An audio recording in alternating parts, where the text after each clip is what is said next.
Hello? Hello? Alright, there we go. Am I okay? What does that mean? And thank you. Alright. Alright, cool. See the Discord call.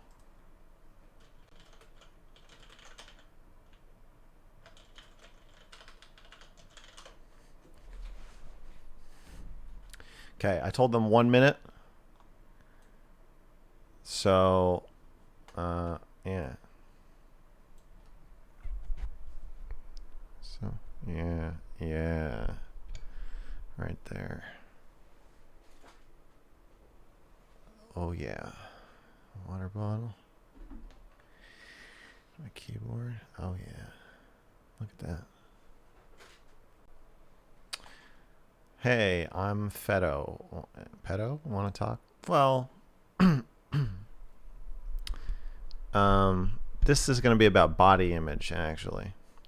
What kind of watch? This is a Christopher Ward watch.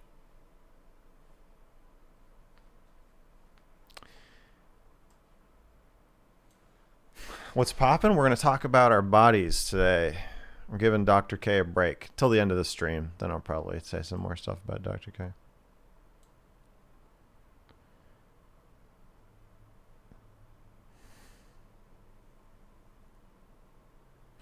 Yeah, the Dr. K video is pretty hard to watch. I'm getting a lot of feedback from people that they're like some people couldn't finish it because it's too fucking disturbing. I found it pretty disturbing too. My day's been all right so far. Do I want to privately talk? No, I don't have private conversations with audience members. Why haven't you solved all of our relationship troubles? Because that's not what we're here to do. I'm not trying to solve anything. Okay. I'm starting the call.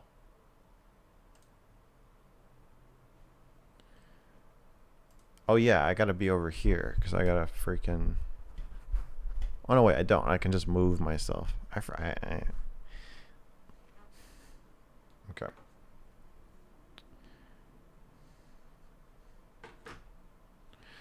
You're here to view art.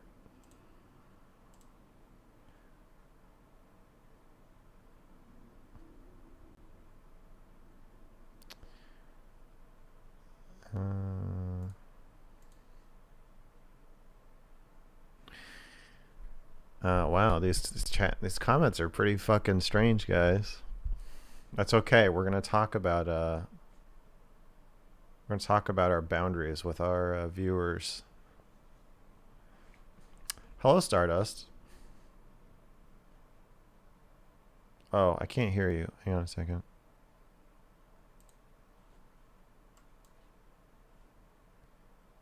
My Discord settings are wrong.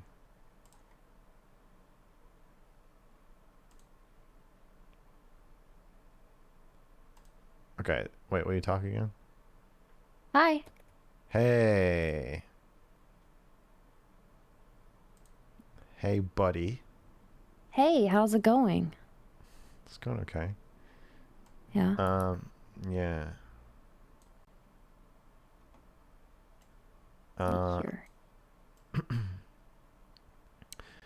I'd be interested to talk to you in private about my problems. I'm not a therapist. I can't help you with your problems. I'm not Dr. K, guys.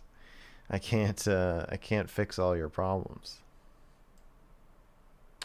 You know, I get offers. People message me and offer to pay me to talk to them privately, Stardust. Really? Yeah, I've had offers of hundreds of dollars. That's interesting. I know. I don't know. I think you have quite the ability to like bring out. You have a talent for bringing out what people want to say, I think. So. Yeah. Yeah. That's a dangerous talent. Yeah. Yeah. Or at least what a raw kind of, I don't know. There's something there. So, yeah. A friend of mine told me that she thinks that people feel more comfortable saying things to me than they do like to themselves even. And so then they start just spilling their guts, and then they are horrified as they watch themselves explode out of their own boundaries, is how she put it. I think that's pretty accurate assessment, actually. I could definitely see that. I'll tell her you said that. Yeah. Okay, well, I guess let me get my shit set up here. I was kind of waiting for everybody else to get in a call, but they're not. I'm sure they'll be here. Hi. Hi. Hello. Are you? Well, I'm live at the moment too. That's Oh, so are we. okay. Good. Okay, I'm trying to format my shit here. Hello. Hello. Good to see you guys. Good to see you too. I guess we'll just do this. This works.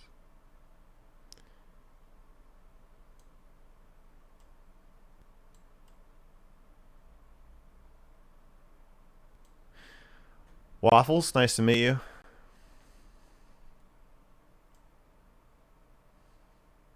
Oh, Hello? it's awkward. Hello? Hello? Hello? Hello? Bring on the doobie. Doobie's not You in guys this hear me? panel. Yeah? Yes. Awesome. I'm sorry, like my mic was set up weird. That's okay. I'm just going to adjust your guys' levels. Because Stardust is too loud. As usual. Sorry. Wow, I feel like I should zoom in on myself a little bit.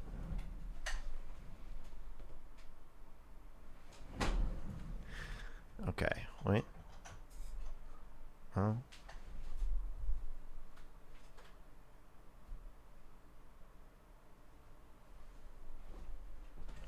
You have this smirk, Stardust. You know that? Fucking smirk Yeah, on I your can't face? help it. Yeah. It just happens. I So. understand. Okay, well, Waffles, nice to meet you. I know we never talked before, so Yeah, it's nice to meet you. yeah. I know these aren't the ideal circumstances for us to meet under, but it is what it is. No, it's all good. Okay. Thank you for inviting me. Oh, well, you have Stardust to thank for that. That was her idea. Yeah, of course. So. All right. So, is everybody ready? Mm-hmm. Okay. So the ground rules. No, I'm just kidding. I'm not looking for like a debate or a fight, but if you guys get into a fight, that's okay. I probably won't participate much except to sort of gently shape or redirect the conversation. And as I told you guys, I feel like sometimes panels can turn into people just safely and independently monologuing like one at a time, almost talking to their own chat instead of talking to each other, which I will try to prevent from happening in the most graceful way that I can. I wanted to talk about body image because I feel like it's a topic everybody can relate to, and I feel like especially as streamers, streaming's like about your body in a way, unless you're like a VTuber or Chud Logic or whatever. But the audience is looking at your body, and I'm finding particularly my audience talks about my body a lot. Like even in the start of this stream, I'm getting people are talking about my beard. People talk about like my nipples all the time. It's fucking really uncomfortable. And so I keep telling my audience, like, I don't want to talk about my body. I've said this from day one streaming. I will not respond to questions about my body.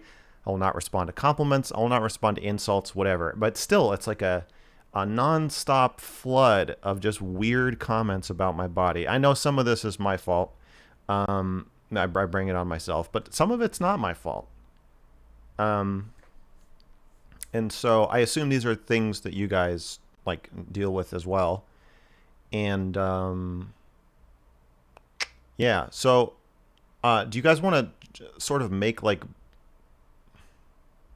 should I ask a discussion question and then like go from there? Sure. Yeah, whatever you want.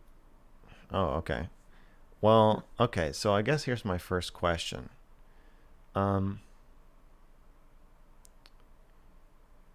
guess, well, I was gonna say social media, but maybe we should stick to streaming because we're streamers.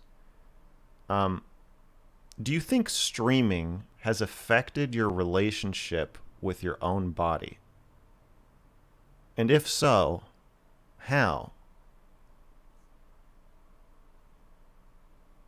I think that comes in time periods for me personally, but definitely like, or I can't tell if it's streaming or if it's America for me, because I feel like we have a different view on bodies and like nudity and stuff in Sweden. Like people don't really care as much about that, while America is like really like you can't show skin or you can't show that. And I definitely like being around that all the time, I would say has kind of effect on me. Like, not that I would change things, but it definitely like comes to my mind sometimes that like, wait, maybe I should not dress that way, or like, oh yeah, like if I go out this way, I'm gonna be looking like this, or people are gonna think this about me, or if I do show up to stream looking like that or dressed this way, I know that I'm gonna get comments about it. So it definitely comes to my mind. And before that, I never like it never came up in my head ever that I was gonna dress in a certain way or look in a certain way. In the same way as this. I think it's a little different. I think like for me, like streaming can be a lot harder if I feel bad about how I look that day, or like if I have a bad body image. And I think streaming can make you find things about yourself that you weren't self-conscious about before. Like when the chat talks about it a lot. And like just being on stream, there's like, I guess, a bit of an expectation. I guess like the only way that I felt like it's kind of changed my appearance is like sometimes I'll feel like, well, I don't want to change these things about myself because people already expect this of me. But yeah, like the hardest times for me are definitely just if I already feel bad about myself, then it becomes a lot harder to like read what people are saying in chat and stuff.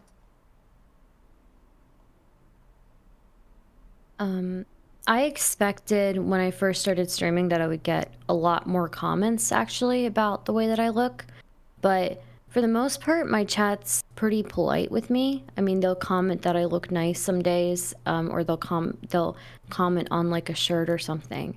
But the only time when I get like outright sexual comments is like if it's like a hate viewer or a group of people that really don't like me. So overall, like, I thought I was going to get a lot more negative comments, and I was a little bit apprehensive about that, but it's actually been somewhat surprising that like people aren't paying that much attention to my body as I thought they would. And though I do empathize with Waffles, there are some days where if I'm having a really bad body image day, it can be really hard to show up to stream on time. So, yeah. Do you think that you're managing that better than at least I am, Stardust? Like your relationship with your chat? I don't know. I think my How do you explain that? I think it might be because of the content that I do, just because I'm mostly in the political space. I'm not sure. I mean, people do make some comments, but the most like strange ones usually come when I'm like in a place like Killstream or something like that. Usually that's where I get the most intense comments from people, or if I get a bunch of people who like hate my stuff. Then they'll come in and then they'll say what they want. But I think also I don't really show a whole lot, so there's not maybe enough for them to comment on a lot of the time. Maybe, I'm not sure. So, yeah. So you're saying that the three of us are whores? No, I'm not saying that at all. Okay. No, not at all. Not at all. What type of comments, like have there been any comments that have been getting to you? I wasn't expecting to get into this so early, but there's like there's like a unique type of like racism that you can get in certain spaces that will kind of like try to invalidate or undermine like how feminine you feel, I guess, or like your status as a woman. So anything to make you feel like lesser than, you know. So, or it'll just be straight up objectification. Like halfway through one stream, like every super chat that came in was just like, "What color are your nipples?" You know, or "Do you have a fat pussy?" or something like that. So, yeah, it depends on the audience, really. So, yeah. For me, I noticed like more objectifying comments like right when I started streaming. And then I felt like within like a couple months, they kind of died down. I don't know if like you've experienced the same thing or not. Not so much in the Twitch politics sphere, surprisingly. Just when I go to more far right spaces is when I start getting really really objectifying comments. So, yeah. Like or it'll just be like I don't know, like your people were like raped by our people or something like that. It's usually really intense. So, yeah. Well, racism Yeah. is inherently body focused. Yeah. Yeah, it can be. Yeah.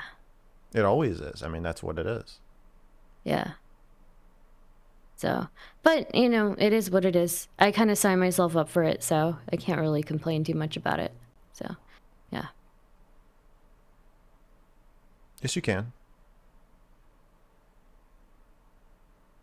I guess. But I mean, I don't, I don't know. wait, I wait, feel like, wait, no. yeah.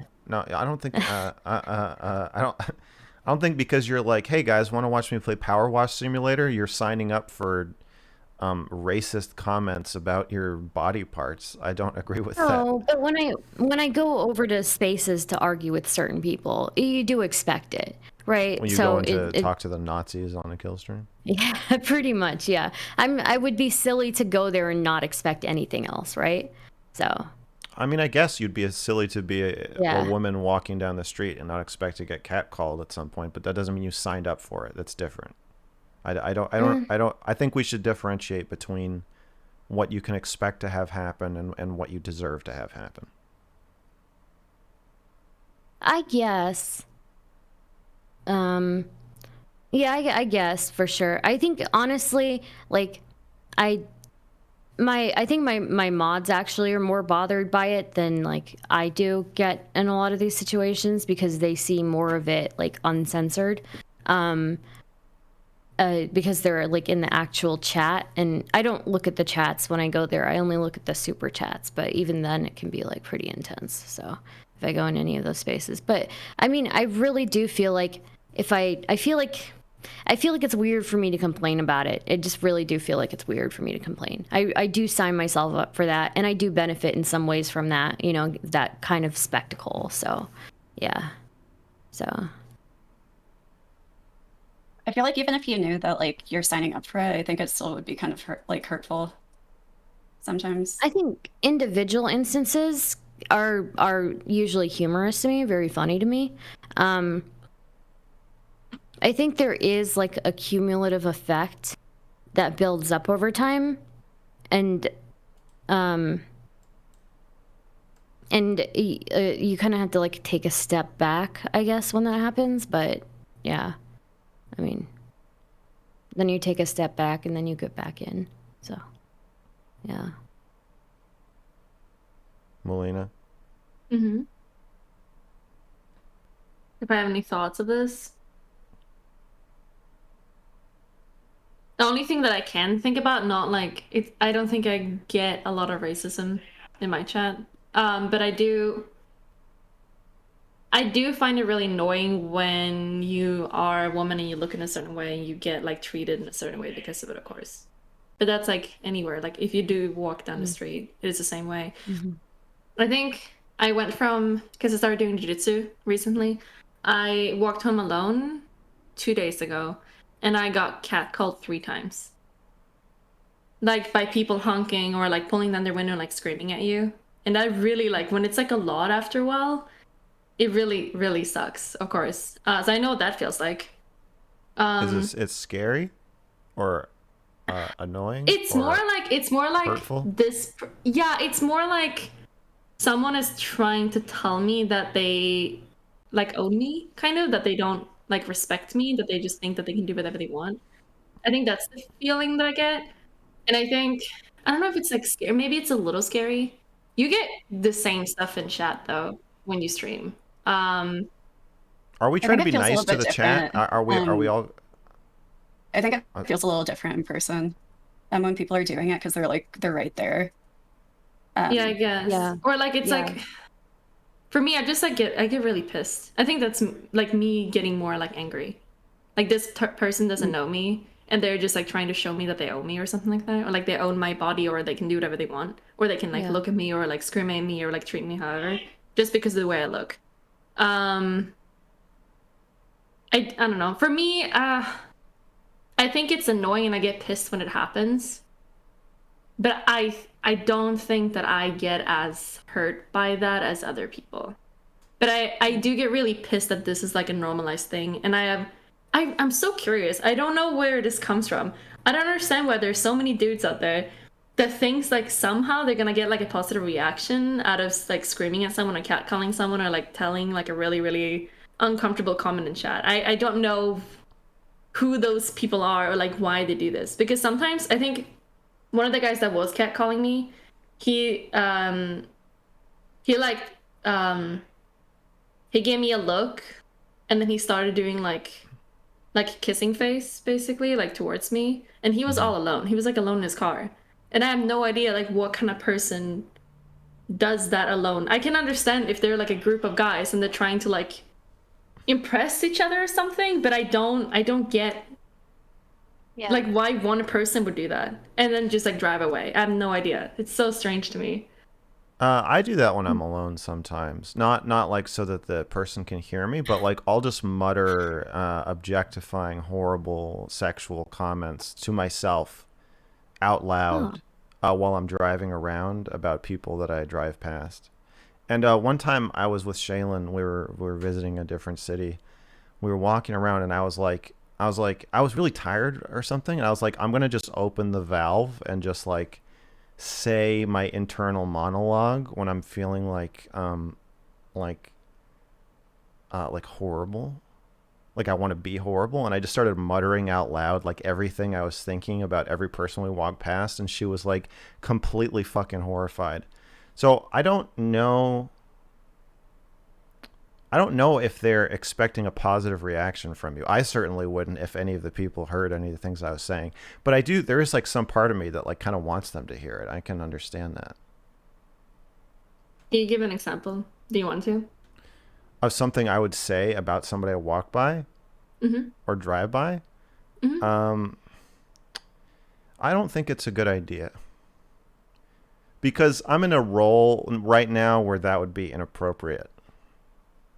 I have to moderate the panel and and ensure the safety and security of my panelists. And I feel like that role does not really jive with muttering sexually harassing comments aloud. I was thinking I could say something about like men, because I'll say stuff about men too. But yeah, I don't think that's a good idea right now. I see. You win if you're trying to prove. I don't know. You're trying to prove something. You're trying to embarrass me by. Okay. Well, no, I'm curious about two things. I'm curious what you're saying, and then I'm curious if you would actually say it. I made a video called Tinder Internal Monologue, where I'm like, I basically did that. A slightly more PG-13 version of it as I was looking through Tinder and just said everything I was thinking out loud. So if there is real interest in me, like watching me mutter stuff while I look at pictures of women, I did make that. But my point in bringing it up, Melina, was just to say that I don't. I think you're being used more than you're being propositioned. My What does that understanding word of mean? The last one. propositioned, Sorry. like Yeah. like more than it means in this instance it means somebody is making a sexual request of you. But So I do you don't think think it's it's more of that than using? no. I think it's more using. I don't think it's a Using, real okay. yeah. I don't think it's a real request. I don't think that they're actually trying to get a good response. At least that's just my take. It just feels weird though. It feels like you're. It feels like you're not consenting to something happening that is about you, and that it just feels gross. That's the thing. I guess that's like the problem. It just feels like you kind of get raped, but like a smaller version of that when you get that, like comments or like catcalling or something. Are you raising your hand, Stardust? I had a question. Sorry, I don't. I don't feel Am I like not you supposed? are there enough of us that we need to raise our hand, or just Stardust has Oh to raise no, her I'm used hands? to it. I'm used to it on panels. What am I supposed to Okay, do? Just Okay. being let's make a polite. rule. Nobody has to raise their hand except Stardust. Okay. I was gonna ask. Sometimes most of the time when I get catcalled, I get very startled. They're never subtle about it. It's always let me scream at the top of my lungs in the most like weird moment. I get very startled by it. Does that ever happen to you guys? Like you start screaming, is that what you mean, or do you? No, they scream at No. you. Oh, yeah. Okay. Yeah. And that's probably what bothers me the most is that I'm just minding my business, like, having a calm time, and then all of a sudden there's somebody screaming and I'm it scares me. It really scares me. So, yeah. Um yeah. I think I don't know. For me, as I said, I don't think I get really scared. Maybe a little bit, but I feel like most people kind of like they're not as harmful unless something really Yeah. weird I mean, happens. I know they're But it not going feels to do really. I get anything. really pissed. Like I usually just Yeah. like give them a finger. I scream. I scream at them. That's Yeah. usually what happens.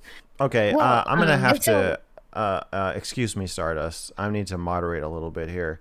The question was about social media, specifically streaming, and I know that we have a kind of disincentive to pin any of this on our chats because that's where our money comes from. But I feel like we've swapped out our relationship with the chat and the audience for our relationship with a drunk horny guy in an alley or something. And like it's all fine and well for us to dump on that. But what I'm asking you is about the chat. And I don't think just because they pay us that we should let them off the hook for sexual harassment. I honestly don't get much from my own chat, I don't think. Maybe it's because my chat is super small, but I really don't think I get much from them. I think it Yeah, really you know is what? from I think that's probably yeah, part of it. If yeah, people are there's more anonymity if there's more people in chat. yeah. Most of it, when I get it, it's from like specific spaces. So Yeah, I also like I don't really get anything anymore. More was like just when I started. I think it kind of has to do with like if people notice that moderators are present or not. Because it like I've seen it in small chats before, and like I think the fact that like there aren't many moderators there, uh, like makes them feel like they're off the hook too. I get it all the time. Every day, all the time. But I think it's because I have a big audience. I pay my mods because I can't have it. Like I don't enjoy streaming if it's just like if chat is really, really shitty, I just turn it off. So I have a lot of mods. I have like 70 mods. Not all of them are active, and I pay 3 of them. To not get comments that is just like shitty. But I think like I don't really get like like personally bothered by it. It's more that I feel bad for everyone else in chat that's trying to enjoy the stream. And then I also feel like disappointed in humans. Maybe I feel like people could be better, or I just get bored. It's like, okay, there's like no conversation. Does anyone have a topic that we can chat about? Because my whole stream is basically like either traveling around and like doing IRL streams or chatting. So I'm just like indirect communicating with them all the time. So if that's not working, then it's really hard for me to stream when I'm doing the chatting streams. Mm-hmm.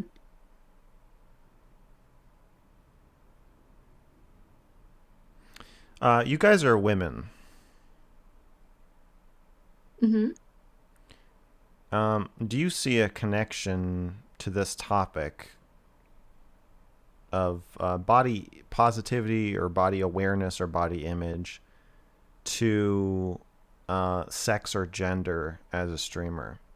So basically, when you look at male streamers, your average male streamer, do you feel like there's a difference in how you feel or how you are treated, or the what role your body plays in your work? Yeah, absolutely. Yeah. And would any of you like to talk about that? Like about the difference between like how it feels to see like a guy stream and they're not getting like the comments that you get as a girl, or just like as a woman on Twitch. Whatever you want to talk about. I'm just trying to throw out a discussion question. I think something that is pretty annoying. Here's the thing, I think any girl on Twitch is gonna be treated kind of the same way. No matter what you dress like, or no matter what you look like, I think there's gonna be very, very similar comments. Something that I do find annoying though is that if you will, how do I say this? I find it more annoying when people in real life that you know or other streamers judge you over the way you look or dress like. So I wouldn't say that I'm doing content that is like purely sexual. I don't think I do that. But some people might think so. Do you know any judgmental streamers in real life? Yeah. I said there's a lot of them, and there's a lot of streamers that says, or that would say like, I don't want to collaborate with you because you show cleavage. Even though I've never, like, I'm just like here, look like dressing in a certain way. I'm dressing the same way as I've always dressed since I was like 16 years old. And just because I'm showing a little bit of cleavage and I'm not like covering up completely, they don't want to like collaborate, or they don't want to like know me, or they don't want to be associated with me. You've said you've had people tell you that they will not collaborate with you because you show cleavage. Or like you can tell what it comes from. That's like what they're thinking. Yeah. And there are streamers that has also said like, oh yeah, but you do like Coomer content. It's like, what do you get that from? I don't do Coomer content on Twitch. Like purely like just like the whole point of this is like for sexual reasons, no.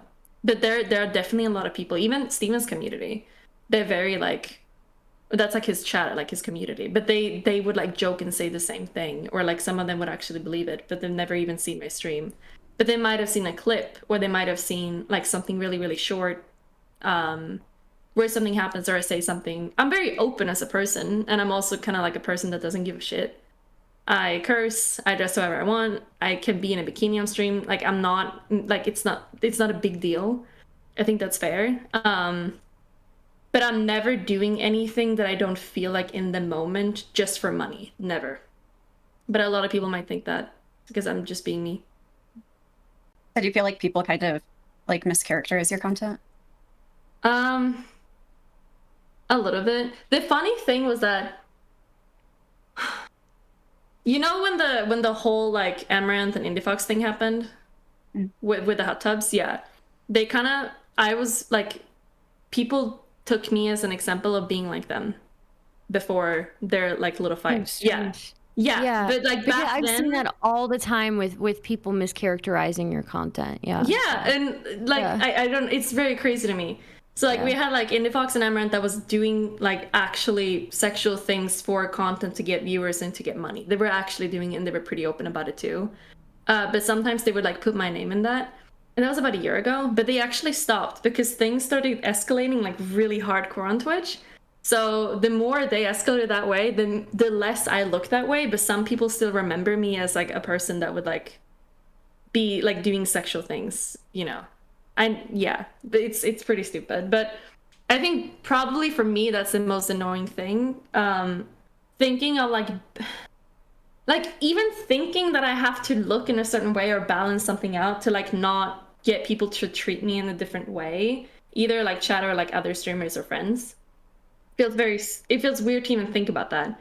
Like I shouldn't give a shit about this. I should just do my thing and like do whatever I want as I've always done.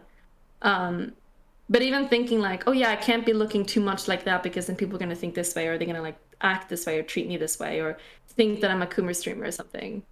That kind of sucks to even think about that. So I'm just like, I'm just gonna do whatever I want anyways. Okay, so you're saying that as a female streamer, you feel like because of the stigma about making pornographic content, that female streamers are accused of this, that you find yourself like self-evaluating of like, to what extent am I displaying my body or why am I displaying it, and then second guessing like how you even feel like presenting yourself or what content you feel like making. Like I'm just thinking like this is probably not something that many male streamers are thinking about, at least They probably don't consciously. have to think about that, yeah. Yeah. Of the question, like anytime a female streamer is streaming, there is a question of, is this porn? And to what extent is Yeah. it porn? Yeah, I guess that, yeah. I mean, I even have like, it's pretty stupid, but like, I have like, not like really close family members, but I have some family members that does agree or like think that, yeah, you're doing porn. Like they actually think that, which is very crazy. Like, and they're, but I think they're just saying that because they're jealous of what I'm doing. Probably. Yeah, Yeah. probably. But they think it's weird. It looks like camgirling. If you're a girl and you look good on screen and you're talking to a chat, it looks like camgirling, I guess. And just because you either have like gaming or camgirling, there's like no, and like the in between is like people can't really see that. Like no girl on Twitch wants to be seen as a cam girl, right? Kind of, or like they don't want that to be there. That's why, yeah. I think a lot of streaming is like camming. I tried camming once, and what I realized is, because I was like, oh, I'll just be naked and people will pay me. Like that sounds fun, but that's not really what camming is about. Camming is about people wanting you to pretend that you're their friend, or that you're their boyfriend, and it's about developing and monetizing parasocial relationships, which streaming kind of is that, or can be that. I don't think it should be that, and I don't I don't want it to be that, but I think that a lot of streaming as it exists now is that. And they could be anyone, no matter what they look like or no matter what they do. It's like your body. Like when a guy goes live and he plays video games, like hang out with your friend. Yeah. Yeah.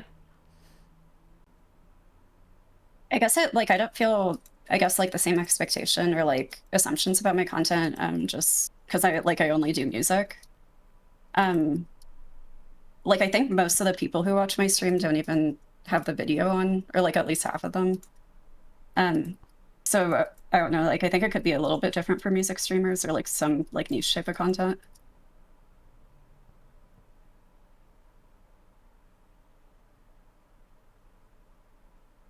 Why? What do you think it is about like the presentation of music?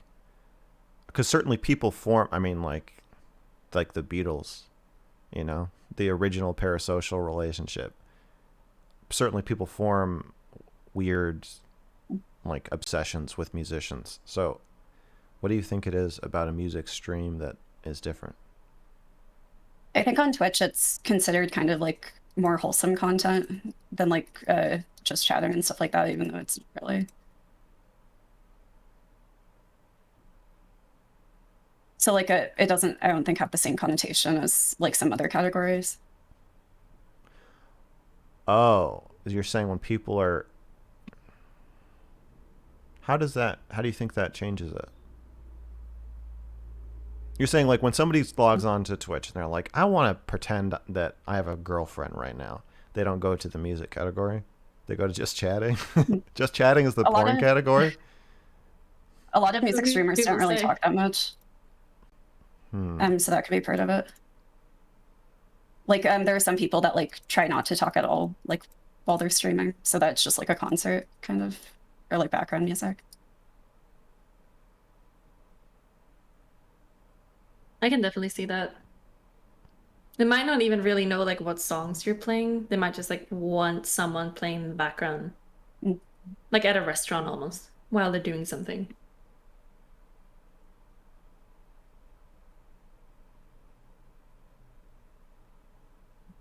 All right. Well, Stardust, are we ready for the next question, or were you about to say something?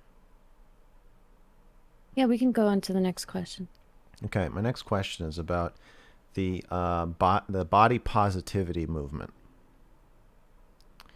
So we have a couple competing views here. One is the sort of these are all caricatures. One is the mainstream Hollywood view that if you weigh more than 100 pounds and you're a woman, you're fat. And if you don't have a six pack and you're a guy, then you're fat. And if your body isn't perfect, you're just like a fat, bald, ugly person who sucks and you're unhealthy. And then we have the other extreme, which I would say is the kind of hyper progressive side, which is if you weigh 600 pounds and you are dead, you've just died of a heart attack, you have had type 2 diabetes, and you're a 35-year-old 600-pound corpse on the floor of your bedroom, but you are still beautiful no matter what and healthy. And it's society that is too strict in their judgment of you. So if there's a spectrum between those 2 points of view, first of all, do you even agree with the frame of what I just said? And then second of all, where do you think we are, or where do you think you are, or kind of what do you think about that inherent tension there? I feel like body positivity used to be more of a positive thing, but right now I kind of think it's toxic because they will spread a lot of like misinformation about health, which isn't really helpful to anybody. Can you expand on that some? Like they'll say stuff like BMI doesn't matter at all, or that you can be completely healthy at 600 pounds. Like I'm kind of more talking about health at every size, but that a lot of people think that's synonymous to body positivity. But people will start to spread myths about like this is healthy when it really isn't. And because I feel like they're kind of conflating like feeling good about yourself to being healthy. Right. So you're saying there should be a way for people to not hate themselves at any size without having to define that as health. Yeah.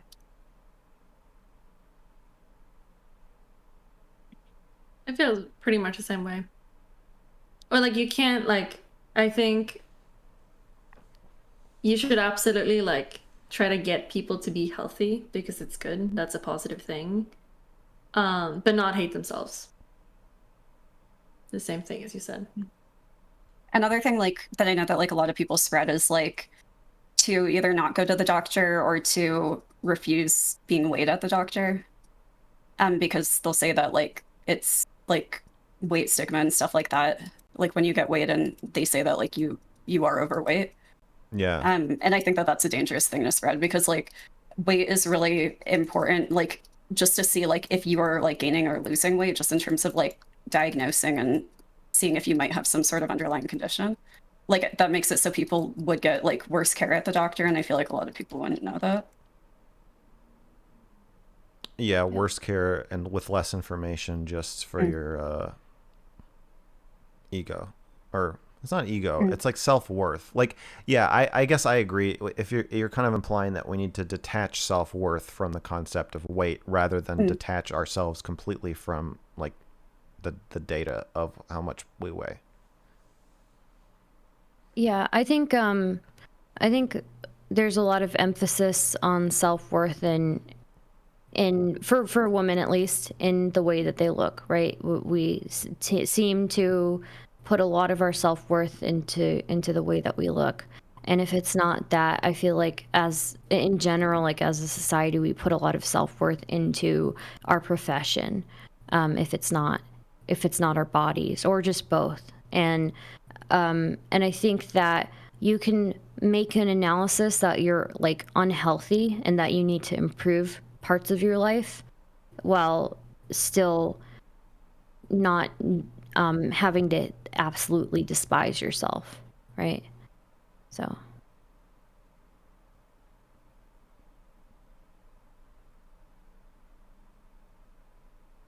Kind of, I feel like people just like view it as a dichotomy of like either skinny is good or fat is good, instead of like thinking of it more on a spectrum.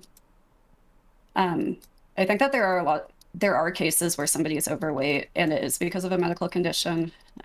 But sometimes I feel like people use body positivity as a way to like take away responsibility from themselves, of saying like I have nothing to do with like I haven't contributed to what my weight is. It's just completely out of my control.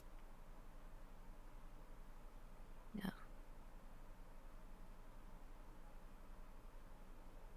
I find it really silly when people say that you can be any weight and you can be healthy. And we know that's not true for incredibly skinny people, right?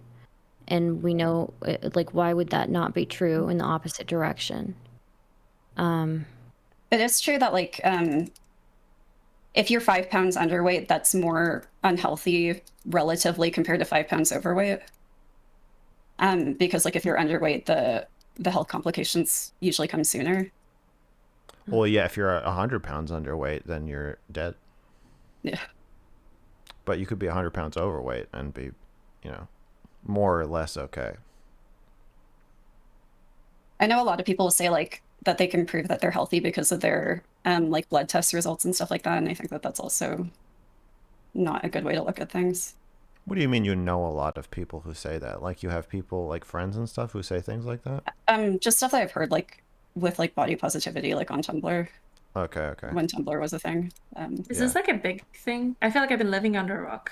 I feel like there's like Body, so many oh things that yeah. you guys say. For me, it's like I honestly don't. I haven't interacted. I don't know much about this. I'm gonna be honest. This is But probably it's more of a more of a liberal thing, honestly. I liberal don't see a thing to lot. say. Yeah, I don't see a lot of conservatives buying into or kind of pushing the idea that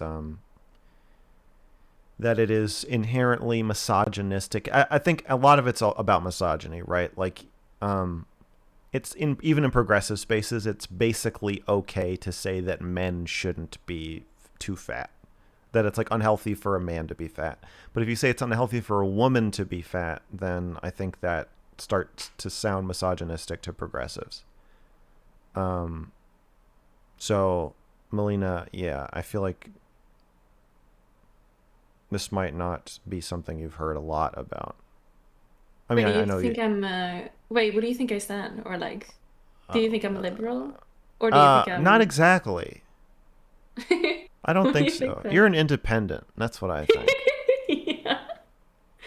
Hmm. I don't know. I just don't. I just haven't. I don't know. I feel like I used to be more in like political areas when I was in Sweden years ago. Yeah. Um, I think we might have even talked about this. that I felt like I kind of got like a little like what is the point of like looking up and like worrying about everyone else, like what they're saying. And I feel like also a lot of politics online nowadays is really stupid. This is like Yeah. dumb stuff that people discuss and there's no point. That's how I see it. But yeah. We had the I don't abolish know. school discourse. That was a whole trip too. The Like what discourse? There's like so much dumb stuff all the time. abolish school discourse. That was a really rough one. Or the self-diagnosing discourse. That was a terrible I don't one. think I've That one seen was, I don't oh, think it's I've so even heard bad. this. You're saying basically people just deciding that we don't need experts in anything and that streamers can just Yeah. sort of That take people over can the just world? Yeah, we can just self-diagnose, and that's something that we can do, and it's totally accurate. And you know what? You know your body better than any other doctor could know. Like, The thing that's like really stupid about that is like, what are you going to do with a self-diagnosis? I feel like usually what people do is they'll use that as a way to like justify the way that they're acting, of like, Yeah. I'm doing this because I self-diagnosed with this. When usually medically, like a diagnosis is used to like formulate a treatment plan. yeah. So it's just like it seems kind of worthless without it being. The average person doesn't even realize either like the amount of work that goes into even coming up with a diagnosis for somebody. It's like a canceling out process rather than a lining up symptoms and choosing something from the list. So, Yeah, like somebody can have really similar symptoms but have like a completely different cause for it. And I think one of the ways that can kind of become dangerous is like you could self-diagnose with something and actually have like a brain tumor or something because of like similar symptoms. yeah. Are people just coping in that case? Kind of. Is that what people are doing? Yeah, we're just creating explanations for why they are doing what they're already doing. Like There's Waffles no way said. that they're believing it though. I feel like that's insane. I mean, there are people who think, I mean, there was like just, I don't know if this is still a thing, but there are people saying that if you try to treat like mental illness, you're like invalidating somebody's identity. So, I don't know how to feel about that one. Other, than, oh my God, what are we gonna do? So,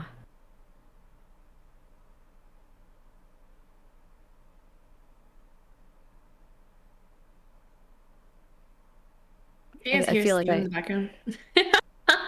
Do you hear him scream? Oh yeah. every yeah. once in a while. You do, yeah. He's being so fucking loud. I think he's playing League. They're like saying close your door. There's 2 doors that are closed. Two of them. Sorry.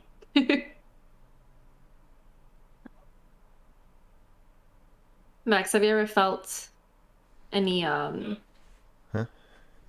what do you say? Like anxious over your body or like your looks? Oh your yeah, I was a nude figure model in for like 10 years. I was modeling for art classes. Mm-hmm. So sure, I mean like you got to get up on that stand, they give you a time and you just got to be there and you got to be naked.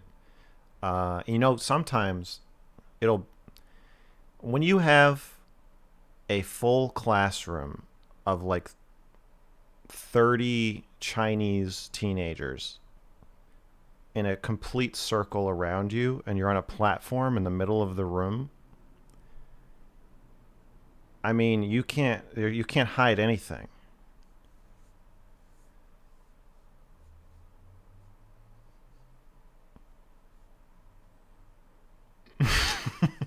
Did you enjoy that? Was it fun? Yeah. Why do you do that? He likes that. Yeah. You have to, Well, like, why do you put Do you have to yourself like in that stand? situation? Do you have to stay in like one place the whole time? It depends. So usually you start out, they'll do like 30 they'll do like 30-second poses.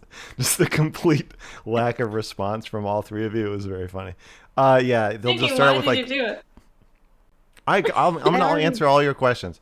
You start out with like 30-second poses sometimes to just as like a warm up for the students, and then like 1 minute or 2 minute poses. So usually a set of 10 2-minute poses, and then 4 5-minute poses, and then 2 10-minute poses, and then maybe a 20-minute pose, and then there will be one pose for the rest of the time. So it'll be like an hour and a half, but it'll be in 20-minute increments. So you'll hold the pose for 20 minutes, 5-minute break, hold the pose for 20 minutes, 5-minute break. I got specifically admonished by this one teacher for not getting dressed during the breaks.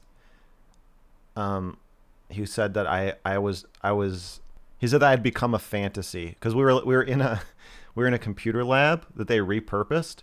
So and then he started lecturing. I thought we were gonna go back to posing, so I was just like sitting naked in this classroom, and everybody else was clothed, and this guy was just like teaching. And after a while, he was like, "Can you put your pants on?" He was like, "When you're on the stand, you're a model. When you're sitting there, you're a fantasy." Did I enjoy it? Yeah, I did. I had like a lot. It's part of why this topic's interesting to me. I had a pretty serious like exhibitionist period, so I enjoyed it, but I also hated it. Like for some sick part of me enjoys that feeling of like the nightmare where you're like naked in class and everybody else has clothes on. I was like I can get paid to do this, but then I also kind of did hate it. Like I just felt like super objectified and like yeah, like there's no privacy, obviously, especially when they're in a circle. The fact that they're Asian or Chinese that was irrelevant. But I did most of my. I only mention that because most of my work, in LA was for Chinese art schools. Because they're really serious. Like they'll if the kid's gonna be an artist, like they're in a separate art school, year round, nonstop, all through high school. So how Are you did you saying get that into like this? you felt self-conscious like when you were doing it, or Yeah, did you feel yeah. I mean, like fine? sometimes it's fun, and sometimes it's not. I mean, it's like to have a specific set time where you have to be naked in front of people for 3 hours. It's like you don't know what kind of mood you like. There's probably times where like you are like, yeah, it would be fun to be naked in front of a bunch of people. But there's times definitely where you like wouldn't want to do that, but you've already signed up to do it, and then you just have to. It's like you're raping yourself in a weird way. You're like I already signed. It's like scheduling like sex. It's like it like like it might work out, but it's nice to be able to say to the person like actually I'm not, I don't want to do this. I thought I did. I was texting you and like you came over, and but now that you're here, I changed my mind. Like you're allowed to do that. When it's for money, I guess you could, but like it's your job. So it sounds like it made you feel uncomfortable because like you didn't really have a choice in it. Like if you were feeling Yeah, but like bad that day. that's also kind of what I enjoyed. It was a sick time in my life. I also used to model at bachelorette parties. Wait, would they paint or? Yeah, they would like draw me. What's the most fucked up picture you've seen that somebody drew of you? Um, um, and there was so for this was like this Halloween class.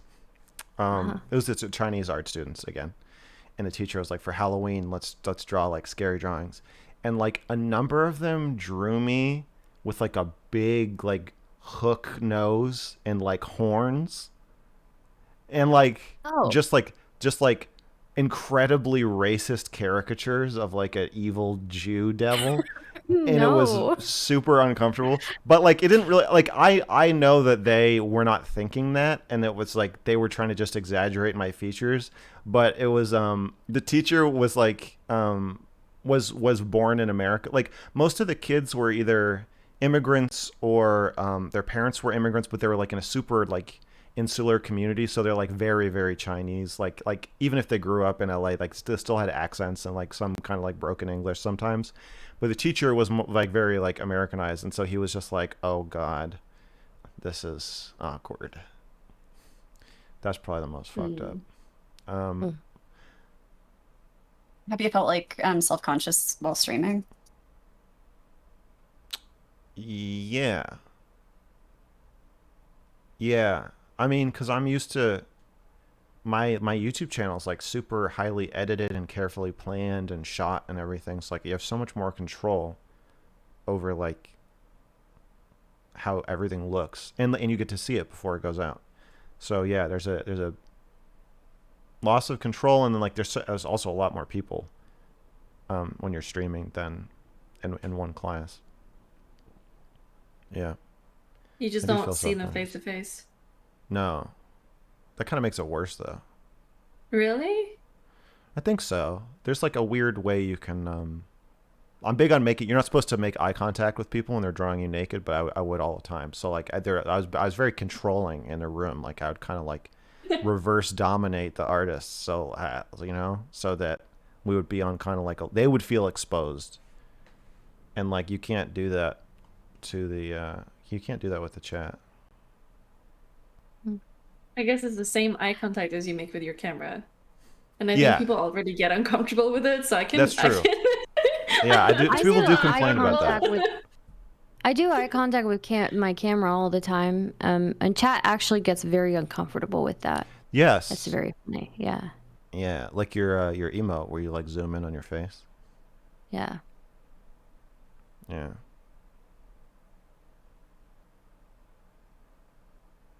Would you say that that's the worst time? Or, yeah, like the worst thing that you've done that made you feel uncomfortable with people, like, judging you or, like, your body?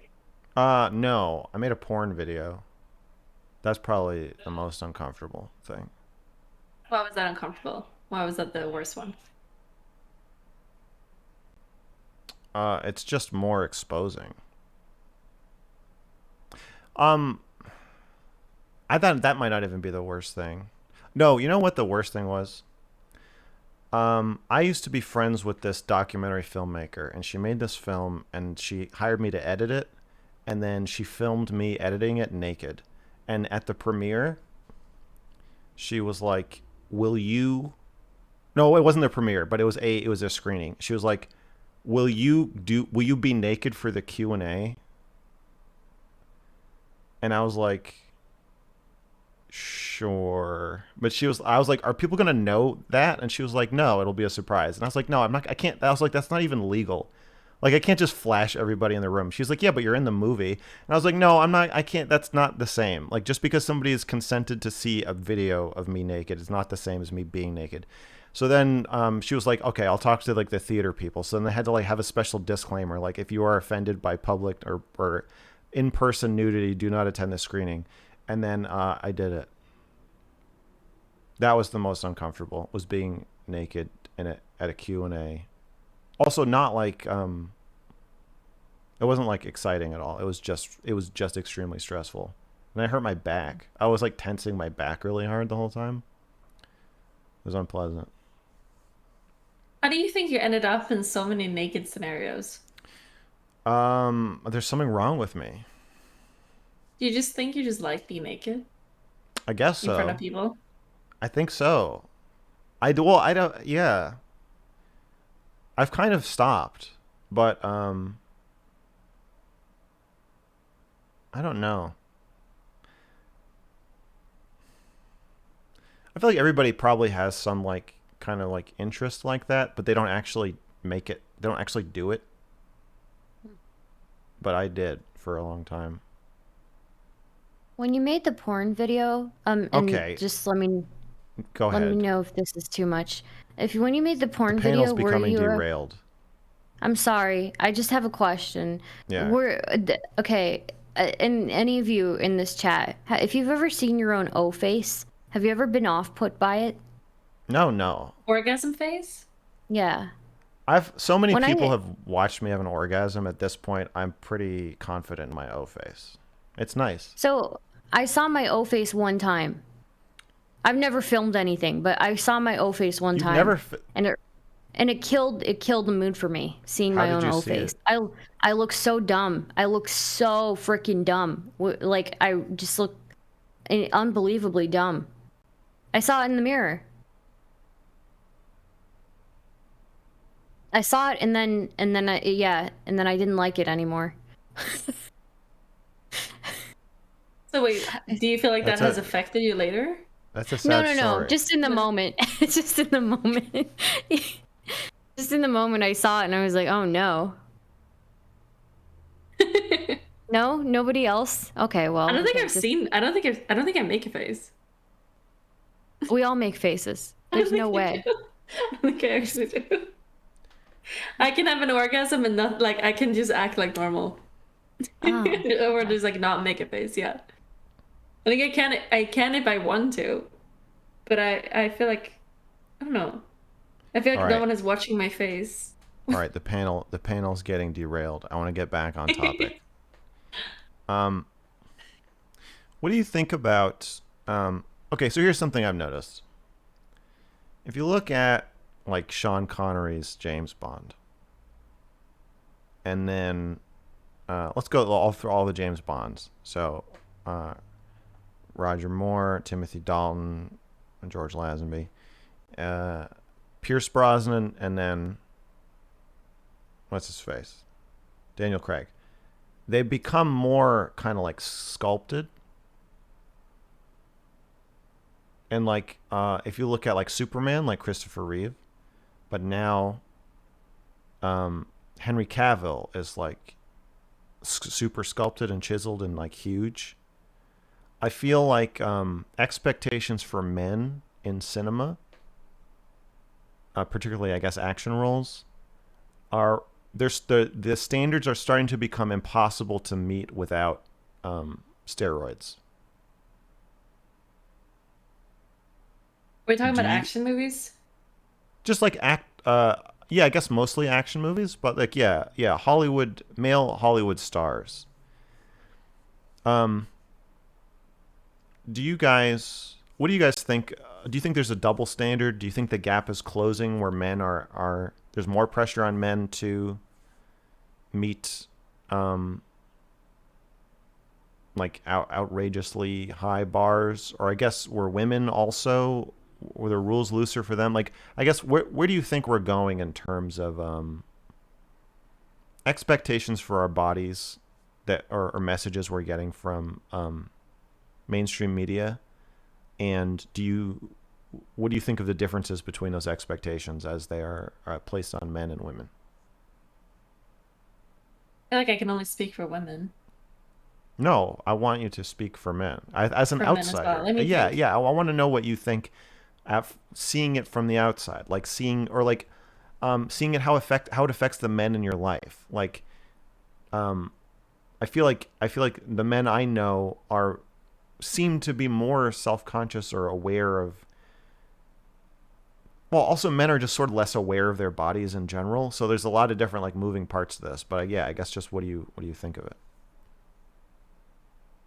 I think that I think certainly there have standards change, right? And I don't know that for men or women that it's gotten better in any way except that like except in the idea that diversity is a little bit better now. So like diversity of like features is more accepted, but like body standards are still pretty strict, I think,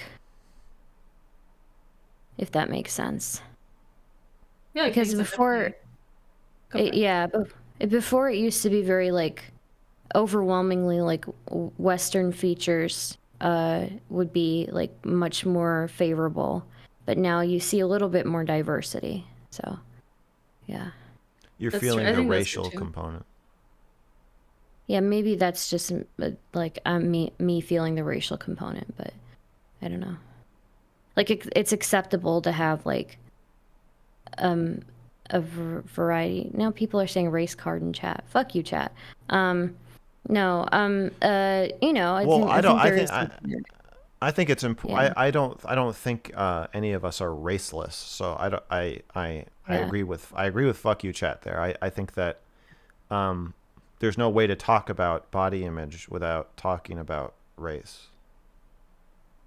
yeah, yeah. I think I don't know. I think I view things from and maybe this is just me. But I feel like I view things from a very like um and it may just be like recent interactions, but I feel like I view a lot of things from a very like like race based kind of way, because I think that's always, it feels like that's what's used kind of like against me to undermine me in a way. Like it's like it's like the type of, and I'm sure like men experience this too, but based on your race, they undermine your gender identity in a way. So like, for example, I'm sure Asian men have always been seen as like less masculine until recently, right? Or black men have been typically like portrayed as hyper masculine, right? And so I find that you can see that with like women as well, that depending on like the way that society views you, like racially, can affect like how they view you as a woman. So Okay, can we acknowledge that that these make kill sense? stream appearances are kind of fucking you up a little bit? As much Well, as it's you not. want, as It's much as you not. want to be all cool and say it's just bouncing off, like No, no, it no. seems like It's it's not bad even for just you. I feel like you that. shouldn't go It's on the kill stream anymore. it's not even just that. It's always been like this. It's always been like this. You said recently. Well, recently it's a little bit more than usual, but you know, it's always been like this for sure. So I've always noticed this. It's not something that I haven't like grown up with. You know, it's just something that's been thrown into my face recently more often. Okay. So yeah. But like overall, like one-on-one like conversations with people who say really weird stuff, I usually think it's funny. But yeah, it's just something to think about. Like when at the end of the day, when you've received a certain amount of it, you're like sometimes you second guess, you know. So yeah, Second I don't think guess it's what? fucking me up. Oh, it's Um, fucking you up, buddy. You're not um, impervious. You're not. um, I don't know. I think it's helped me, if anything, in a way. So How? I know it can be confusing, but it's been helpful also, very helpful to me. So to kind of like, okay, you've got like this group of people who are never going to see you as like as anything more than what they see you as, and Subhuman. subhuman, and Mm-hmm. then you still go there and you still stick it out, and then you come out on the end and then you're fine. But That it does has sound. been That sounds really therapeutic. helpful. That sounds great. No, it's been therapeutic for me. It really has been. Oh yeah, Racism being is goofy. dehumanized. Racism is goofy. So dehumanizing is goofy. So yeah. It's just there are moments, yeah, for sure. I won't deny that there are moments, definitely, that like you know, you second guess, but yeah, you kind of, I don't know, it's like there's some Aside good from the in moments there where I'm too. doubting my own humanity and existence as a woman and a person, it's been really therapeutic. You know, it has been. It has been. It really has. Jesus Christ. Is it therapeutic, or do you just feel like desensitized to it? I do think I mean, it's both, right? You get desensitized, but it's No, also, no, those no, are it is, it's opposites. both. Waffles is saying that you have fucking PTSD from going on the kill stream. I don't think I have PTSD from the kill stream. I have PTSD from other things, not Wait, from can I that. ask, what is the kill stream? I don't know what that is. What is that? There's this streamer named Destiny, and he's the king of this platform. No, there's this No, the kill there's stream this guy. is. Go ahead, you can explain what it is. It's like you go there and you debate, and it's been banned from every platform essentially because they have like a lot of like, you know, people with very questionable views there, and It's it can on get very Twitch or racist. somewhere No, else? it's not. No, It's somewhere else. it's on on D Odyssey. Live now. It's on Odyssey now. Yeah, they got banned Yeah. from D Live. Ralph gets banned from everywhere, and Most Yeah. leftist streamers will not talk to them, and Destiny has a bad reputation for among some circles for being willing to go talk to the Nazis on the kill stream. And Stardust, you go there. I've been there a couple times, yeah. And then there's Stardust, politically Stardust. provoked as well. So, yeah. But it's no, I know, I understand the concerns for sure, and for sure there are times where but that's not anything that I haven't grown up with. It's not But I think what Waffles is getting at, if I don't want to put words in your mouth, so do people just yell racist slurs at you the whole time? Yeah. Well, Yeah. I mean, it's not all the time, but well, that's what's think- worse is that it's framed as a discussion about something else, and then the host will allow chatters to call in, and then the chatters will yell racist slurs. And then if you look at the actual text chat, you will see the most vile, horrific, unvarnished displays of bigotry that are so awful that you can kind of convince yourself that it's parody or they don't really mean it until you start talking to them, and then you're like, oh, they actually do mean it. It's not like a joke. It's not ironic. Maybe 1% of it is, but sure. mostly it's all serious. It's all true serious. hatred. Yeah. It is true hatred and it's true dehumanization, but But you feel you need to learn how to deal with it. I like dealing with it. There's a part of me that likes you it. Sick fuck. I am a sick fuck. This is like me and the Wait, what are you Chinese. thinking? This is like me and Why the do you think you Chinese like teenage it? girls. I don't know. I like fighting with people, man. There's something wrong with me, and I especially like fighting with people who fucking hate me and think I'm subhuman. There for sure there are. I'm not gonna lie to you. Yeah, there are moments where it feels really bad, but that's where I go and I vent to somebody, and then I feel better, and then I go and I do it again a few weeks later. So it feels good, but It's not good for you. I This disagree. is an intervention. It's not good for you. No, it's not. I don't think so. disagree. I don't think you need to vent your anger. I'm not angry. I'm not You're- angry. It's more. It's more like. It's more like a confusion, I guess. Yeah, it's confusion. I would say more. So. And then, okay, this is a form of self-harm. No, Just, I really. You're really adamant on that. It doesn't bother you at all. No, it bothers me for sure. At the end of when you get a lot of it, yeah, and one-on-one interactions don't bother me, but when it's a lot of it over a long period of time, after a couple of months, then I'm like, okay, this is a lot.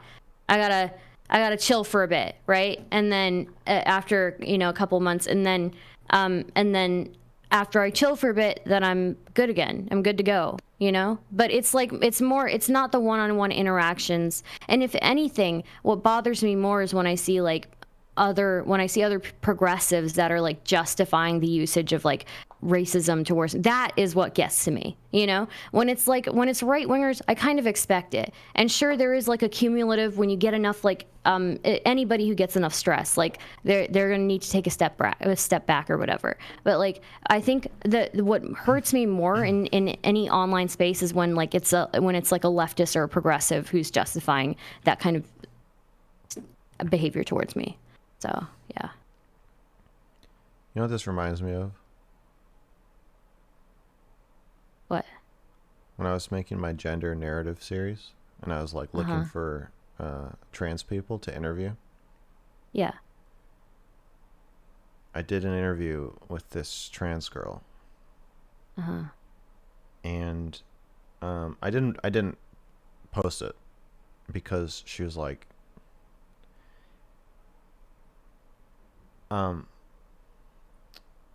she saw what subreddit was it in? It was some transphobic subreddit that I had posted one of the interviews, and I don't remember what it was, but that's how she found me. And she was addicted to looking at gender critical subreddits. I think this was before gender critical was banned. And she was the whole interview, she was like, I know I'll never really be a woman.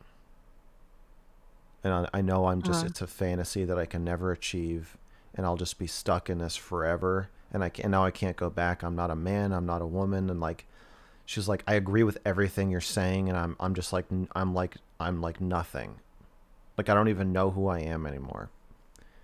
And I was like, oh, this is self-harm. You want me to like humiliate you by putting you in this series and like um string you up as you talk about like what a freak show you are. And I was like, I'm not gonna, I don't want to do this. I I don't don't want think I'm a freak show. to. Let me finish, Stardust. Okay. Do you think that you doing the like art class modeling was a type of self-harm? Yes. Don't you? Yeah, kind of. Like just because like you didn't enjoy it all the time. Uh, yeah. It's like, yeah. It's a lot of self harm can feel really good for a second, but also feels bad, and the bad mixes with the good, and then then it feels really good, and then you feel ashamed of yourself. I feel like that's probably a lot of things are like that, like drugs or like hanging yourself while you masturbate or bulimia or like all, I don't know, whatever the fuck it is people do. Um, and then after I posted the series, I told you I'll get like a lot of sexual messages from trans girls, but in addition to those kinds of messages, I'll get messages from both trans girls and trans guys asking me to do a live stream with them where I talk them out of being trans. Or they're like, I had someone saying like, get on a live stream with me right now, or I'm gonna inject estrogen in like 20 minutes if you don't stop me. Seems kind of like manipulative. Yeah, that's weird. It is kind of manipulative. Yeah, and I'm like, hey, I'm not involved in your healthcare choices or whatever you want to do or not do, but it felt like it feels like I'm being asked to hurt them publicly, and I think they probably don't really. I guess I'm assuming they don't really understand my actual stances if they think that I want to do that or that I'm going to do that. But it's pretty fucked up. Pretty fucked up, Stardust. Okay, if I Pretty can just sick. get a moment. Okay. Oh, sure. Okay. I just need just one moment, okay? Yeah. Okay. So I understand what you're saying, but Okay. there is something that's like very, very very like empowering to me to make somebody else look really fucking stupid and knowing that they think that I'm subhuman while I'm doing it. Like there's something there that feels really, really fucking good. And so yeah, there are times where like this cumulative amount of like you see how many people think that you're subhuman and you're like, oh my god, like how many people in the world are like this? But like then I don't know, you kind of take a step back and you like go back to reality and you realize that like there are normal people everywhere, and not everybody looks at you like that. But yeah, I mean, to me, I know it sounds yes, and there are going to be painful parts of it, but that's like the painful part of any type of growth, No. And I well, like okay. I like being able to. There's something this. No. Fighting with people is very therapeutic for me. It's so good for me. I like it so much. So. But in order yeah. to fight with somebody, you also have to some degree, validate their side of the fight. I don't think so. Why? Because when you engage in a conversation, like if you talk to a flat earther, you are to some degree entertaining the idea that the earth is flat, even if it's to a minimal degree, even if it's just to debunk it. And that's the argument people make against like why Destiny shouldn't go on the kill stream, because he's breathing life into, even by disagreeing with it, into whatever the counter argument is going to be. And so, and that's that. And so, like, I disagree with that on kind of like a broad political level. Like, I think, yeah, talk to whoever you want. But on a personal level, you know what? I'll tell you what Shaylin's rule for me is. After the Cuties review, we were talking about like my mental health, and she said, here's the rule. You're not allowed to engage with people who want to kill you. Even if you make them look stupid, even if they're wrong, even if you have something really funny to say, even if you think that you can convince them to believe that you are human or that you're not a pedophile or child abuser or whatever, it's not good for you to even talk to them. So when you get death threats, don't respond. When you get death threats in the comments, don't respond, no matter what. Like that's like the rule to protect yourself. And I feel like, because even by responding, you're kind of implying like I see your point that I should be killed, but allow me to retort. Yeah, it's like validating their argument, kind of. Yeah, exactly. And it's like you're arguing, in a way, you're arguing that you're saying I've come to debunk the idea that I'm subhuman. And like, I do think there is an aspect of self-harm in that. I've gone on the kill stream too. Every time I come away feeling like kind of destroyed in some way. Even when it goes well, I'm just like, but like, and like, I'm kind of like you, where I'm like, and that's probably why I'm so adamantly saying this, because I've done the same fucking thing. But I feel like, I want to show you that, like, you know, whatever you think of Jews is probably not true of me. And like, I can surprise you or win you over or charm you or whatever. But then I'm like, afterward, I'm like, I don't know if that was worth it. Do you think it I actually always- does make a change? Going on them or like doing anything, or do you think Sometimes, it's more I'll tell you, I got a message like half an hour ago or like 2 hours ago from a guy who was like, hey, I originally saw you on the kill stream. You probably wouldn't like my views, but I really like your content. I really like you. And like, I wanted to message you about like Dr. K. I got a lot of messages like that. People were like, you'd probably be surprised, but like, I thought you did really well in the kill stream. And like, that's where I first saw you and blah, blah, blah. And like, even people saying like, you've changed my mind on some things, or like, I don't hate people as much as I used to. So I do think it can make a difference to some people, but like, I don't know. It's the same with telling my chat I'm not going to talk about my body with them. It's like, it would be cool if I could, I guess, if I just didn't have any boundaries and I could just handle everything. But like, part of me is like, no, like you have to insulate me from that. You got to protect me from some of this shit. And I feel like the kill stream is maybe something you should protect yourself from. I understand what you're saying, Fuck you. but Do you understand that? I understand that. Fuck Okay. you too. I get enjoyment out of it, and Yeah. and there is something there for me to, especially a lot of those people are not, that I don't want them to have this caricature that they've painted of like what a minority is, when a I lot know. of them like I haven't, know. I yeah, just they said haven't this. been exposed to anybody. I'm And not. yeah, I mean, know. I get it. and I get people, yeah, and just like you, have gotten a couple of people who will message me and be like, oh, you know, I identify as this, but you know, I really like you and all that, and so, and it's good for me, you know. I feel it is something like I'm somebody who used to never fight back for anything, you know, so it is something. It feels good for me. Do you feel like to it feels do good that. like in the moment more, or do you feel like it's a long-term thing too that feels good? It feels good long term too. Yeah, it does. It's just, you know, there are drawbacks to everything, but I think that's just has to do with me knowing when to like step away and then come back, right? So, but I mean, I think just because I'm venting about something doesn't mean it's affecting me so negatively that I can't handle it, you know? Venting is part of handling it. So, Do you feel like it's more about yourself or more about like spreading awareness or like making a change in the world? oh, it's more about me. Yeah. 100%, yeah.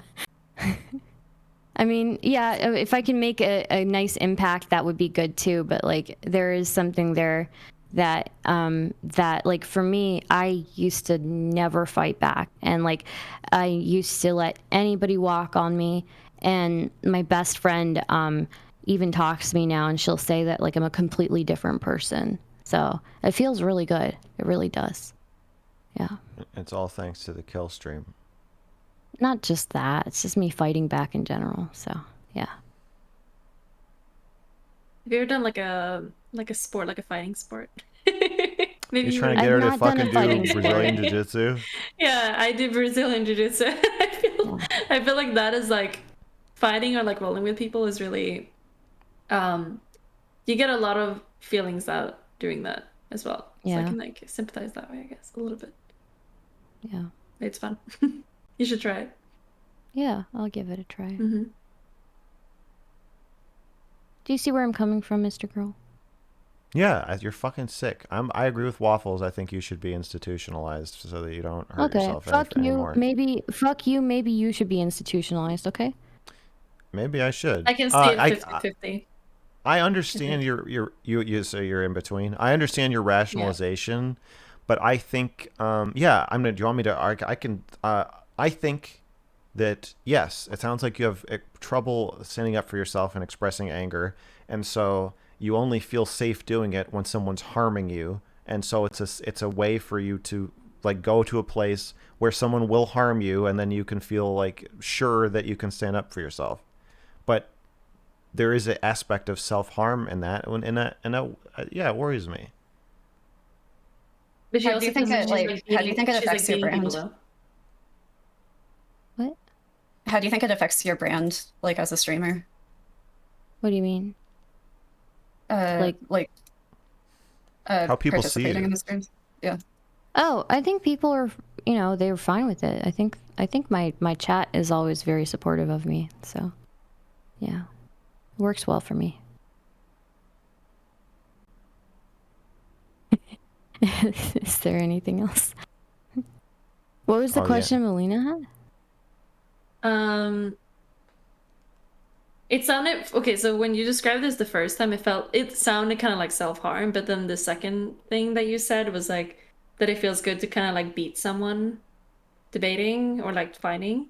Yeah, or just even fighting. I don't even have to beat them, but like just being able to fight back is really good. Okay, but it's not that you're equating it with Brazilian Jiu-Jitsu. Brazilian Jiu-Jitsu is like a consensual situation where it's safe and like you're not going to get hurt. I'm consenting in this too. What Stardust is talking about is like going into a dark alley in a bad neighborhood in the middle of the night, naked and covered in like diamonds and jewelry and stuff, with like a knife and just like fighting off everybody who tries to attack you. For me, it's just words. It sounds like that, but it also could like I'm just trying to like if I'm trying to understand what she's saying, like the only thing I could see that is a positive thing out of it is like fighting, like beating someone basically feels good. But I don't know if you just like feel like you're getting like abused like mentally by someone. I'm not sure about that one. But... I don't think I'm getting abused, but we were talking about like body positivity, right? What does it's just words mean? I'm sorry? You said it's just words. What the fuck does that mean? So does that just mean you don't have feelings? No, I was just joking. Okay, so here we were talking about body positivity. So I brought up the thing that's like most like recent, I guess. Yeah. And yeah, it sure like there is again the cumulative effect after a couple of months. Yeah, there is that, but like I don't know. I brought that up. Like I don't know. I didn't think it would turn into this thing though. It's an intervention now. It's not an intervention. I'm fine. Waffles has been pretty reserved throughout this. She saw that and she pounced, and I'm with her. You know what? Don't infantilize me, okay? I can handle myself. It's fine. I don't think caring about your feelings is infantilizing you. You fucking ungrateful shit. Okay. All right.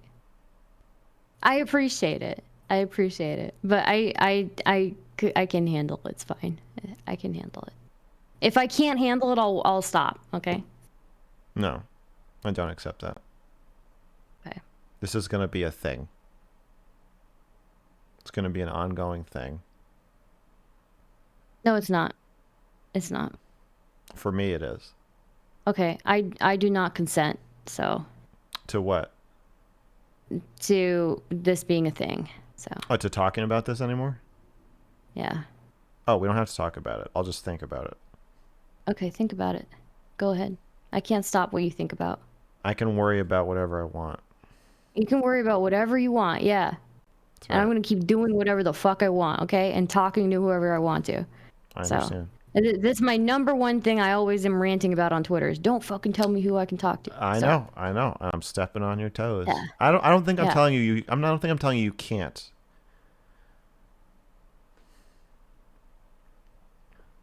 Sorry, I didn't mean to dominate the conversation. That's fine. feel I so understand. bad. I understand. You're getting angry. That's fine. I'm not angry. I'm It's not fine. angry. Every time you go on the kill stream, I'm gonna go model for a bunch of Asian teenagers while I cry. And You know what? If that's we'll what you just- want to do, go ahead. We'll just do what we do. Yeah. Yeah. What about you guys? You guys engage in any light psychological self-harm that you want to discuss today? I started to play League of Legends a month ago. Yeah, that's a good example of self-harm. Very good example. Yeah. Yeah, now like I'm just upset all the time. I've never played League. I've played a little Smite, but that's it. I've never played League. Can you explain why it hurts people so much? Because the games are like 40 minutes and it snowballs if you lose at the beginning. So you just get to watch yourself lose for 40 minutes as your teammates flame you the whole time. Okay, so what percentage of the time can you come back? Like, what's the likelihood of a comeback if you're losing after 10 minutes? For me, it's like 0%, but probably for other people, it's better. And I also, like, I'm playing jungler, so then I just get blamed the whole time. You're saying that you single-handedly are so bad that Yeah. you make it so your entire team cannot come back from a losing position 10 minutes into the game. Yeah. Okay, and with a better team, can like a actually good team turn around a losing position, or like is that still super unlikely? I think after a certain point, it just becomes really unlikely. Yeah, because they'll just, every time you kill, like, you get killed, they get more golden experience, and then they build so that they're stronger, and then they kill you again. Yeah.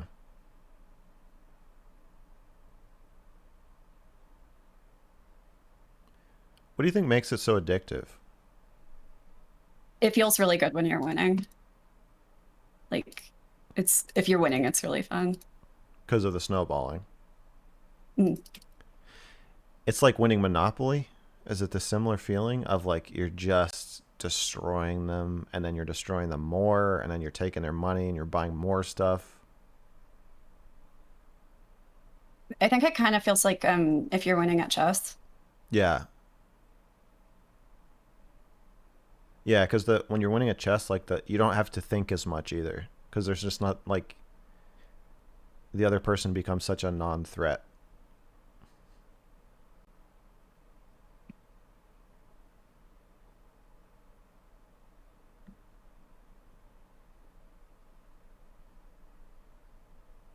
I don't know. And like the other thing is like if you lose, you want to play again, but then every game is like 40 minutes and then you lose again. And so then you just spend the whole day playing. What's the longest you've ever played League for in one sitting? Not that long because like I'm new to playing it, but probably like 5 hours. Like not that long. Like or 6 hours. Why would you start this? You know this is bad. So it's fair because I'm doing an intervention on you next. Holy. Yeah. Okay, Steven is trying to hit diamond right now. I don't know what the fuck that means, but like this has been going on for I keep asking him to every play with day, him, and then hours. he just says no, like in caps lock, and says that he's trying to get to diamond. Yeah, that's what he does. And he's been saying, like, I think he said last week, I'm so close to diamond, I could get it today. And now it's been like a whole week, and he's like done this for like 10, 12 hours a day. I know, like, I got IP banned in his chat because I said that, like, Destiny, you could have done better. Yeah, he gets real fucking mad when someone shits on his games. It's kind of funny because like almost every single like guy that I talk to plays League. I don't know You know, what that says Cherry about plays me. League. Huh? Cherry plays League. Cherry plays League. And you know what happened? Really? She's sleeping right now. So Yeah. there might be a correlation there. Yeah. So, like, the reason I What? got into it is because I was playing Pokemon Unite, which is like a baby version of League, and I got really I've played good at that it. too. So I thought, like, I might as well just see what League is like, and then it Jesus. turned into this. So bad. Like, I'm currently playing League. Like, You're right playing now. League right now. Yeah, like right now. Wow. No How's it problem. going? How's your game going? Like, really bad. like really bad. Like I forgot that I was running Smite and I'm playing Yuumi, and so then I just went to the jungle and stole all of their camps. Which is like, if you knew the game like that, I should just uninstall. I have no idea. I think I did try it one time. I thought it was really boring. I don't think I understood it. So, but I'm not a gamer. I've never really played games, so that's just How did you something like I can start streaming on Twitch if you didn't play games? I watched Steven's political videos on YouTube, and then in one of his videos, he said that he had an Instagram. I reached out to him. Then we started talking. Then he went to New Zealand. We spent like 2 weeks together there. And then I flew over to LA. And then we started dating. And then a year later, I started streaming. Because of him. So that's how that went. So no games, just politics. That's what I liked. Yeah. Maybe that's like my self-harm is dating a League of Legends like player. Because it's like Like, what times do when he you- gets really mean. Because of the Steven is game. your self-harm. Yeah, I Do you think so. do, like, while he's playing League, or like does he ever play League when you want to like hang out with him? Yeah, sometimes. But I don't know. I'm pretty like either I stream or I like go outside and do things with people, so I'm pretty social, so I meet people, like hang out with people all the time. So it's fine.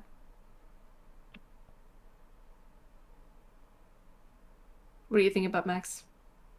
What am I thinking about? Yeah, you look like you're thinking of I was something. thinking about Smash. I would say I get into a micro. Sometimes when I'm playing Smash, like if I'm trying to get a character into Elite, I'll feel that feeling. Except the matches are only 3 minutes long, so it's very a compressed experience of like just realizing that you're miserable, but like you're still playing and like you don't know why you're playing.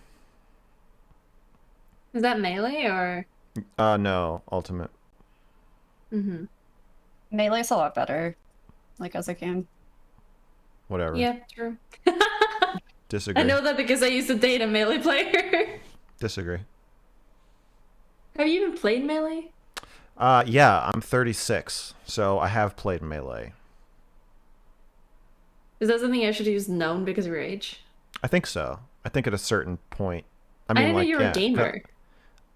oh yeah, I play a lot of video games. I'm a gamer. Yeah. Yeah, The that game I makes play the sense. most is The Last of Us. Mm-hmm. It has the best online multiplayer of any game, and I strongly recommend that you all play it. Yeah, it's really good music. And it has Like really good music. I played a Yes. couple of the songs on piano. Gustavo Santaolalla.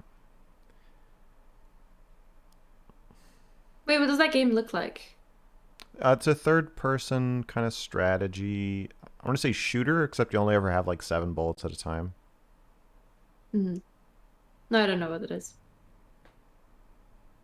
Third, you know what is third person? No, I don't know the game. Oh, The Last of Us? Yeah, I don't know the game. I don't know any games. I know Oh. melee. That's not the game I know.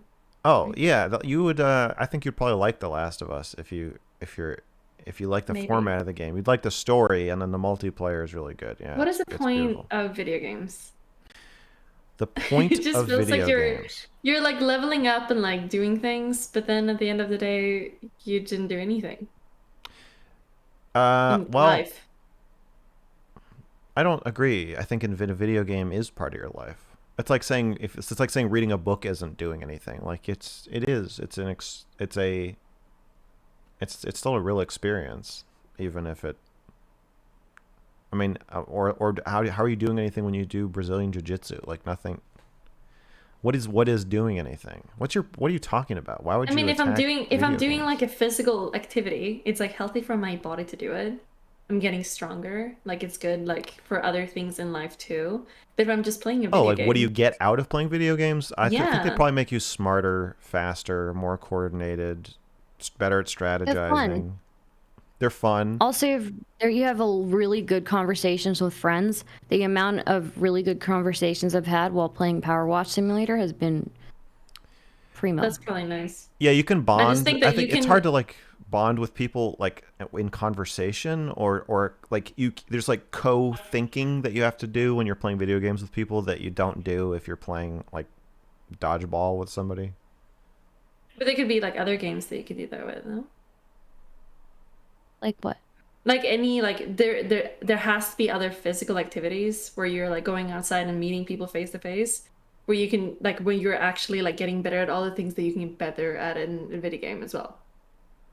I think so, but like the physical part of doing games in person probably takes away from like the types of conversations you can have with people, right? Like if you're playing volleyball, you're gonna be kind of out of breath, so you can't really have like a conversation about like the meaning of life with somebody or something, you know? If you value that, I guess.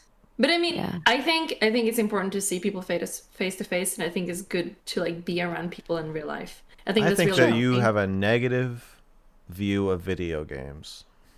I just don't get That it. and then you're letting that I feel like influence. I just feel like every single like thing that I hear about this is good as a or in a video game, um, It's also is like things that you could already do in real life. it's nice for like hanging out with people who live far away. That is true. The long distance stuff I can I get mean, I that. think story it's there's 50-50.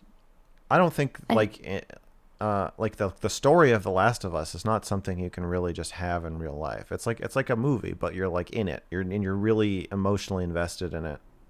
Um, and then like co-op games that have stories it's a pretty unique experience of like it's like watching a movie with somebody, but you're also solving Watching a movie or puzzles reading a together. book. Yeah, Hmm. it's art. What about League? League. Yeah, I just feel like there's like some games that people get really addicted to, and Yeah, I feel like it's just like a waste of time. I don't understand why anyone would play League. I think this is personal. Pretty For sure. in which sense?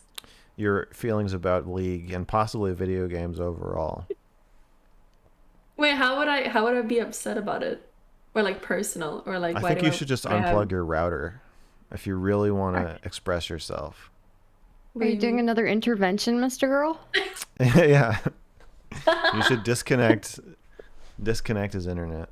It just feels to me like the things that I've seen. It's like I didn't grow up in video games, but so for Yeah, me, it's like an outsider person and seeing people play and like being around people that plays video games. It seems like it's doing more harm to people than it does good. That's it. So I I don't can understand. it can for so I sure. can It yeah, I doesn't can have relate. to. Yeah. I can definitely relate to that because I didn't start playing video games until like 3 or 4 years ago, and before that, like I played some video games when I was really little, but I stopped playing like by the time I was like 13 because I was just way too busy with other things.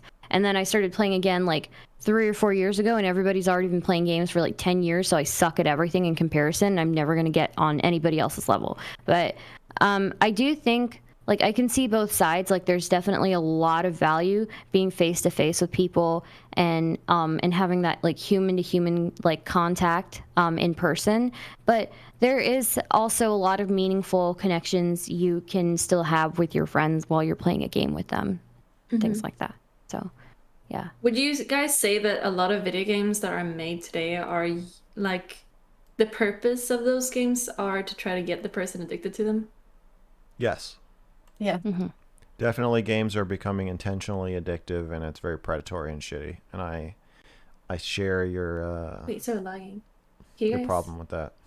Yeah, I don't know what happened. It started lagging for me. What do you guys say? Do you think it was? Oh yeah. I think Yeah. games are becoming more like slot machines and gambling. Yeah. And it's really Especially shitty. mobile. Especially mobile games, but yeah, I mean all games are starting to do it, and it's really fucked up. Do you think And all the loot investing? boxes. Do you think investing in crypto is like gambling? Yes, I do. I almost think that crypto wouldn't be as big as it is if the gambling mechanics hadn't been introduced to video games over the last like 10 years. I think that's helping kind of get everybody addicted to gambling in a way.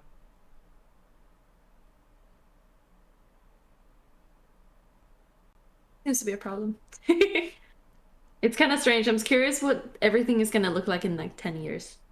Because it feels like it's getting worse and worse. Like more and more people are getting into this sort of stuff. I'm hoping that I mean, I have similar thoughts with like the Dr. K situation, where I want like the professionals, and like I kind of want the old people who regulate these things to understand what's happening. I feel the same way about video game addiction. I feel like the people in charge of regulating things don't really get what's happening yet, and I think it needs to be, they're starting to, but I think it needs to be like explained to them, or like younger people need to be like elected into office. And I think at that point then either it can be regulated, or like that, like different better decisions can be made, or different culture can be set. But yeah, it's pretty fucked up. Mhm. We sidetracked really hard from what we were talking about from the first place. Did you have any more questions about? About body image or body Yeah. positivity, I don't think so. Do any of you guys have any questions or topics you think that we missed?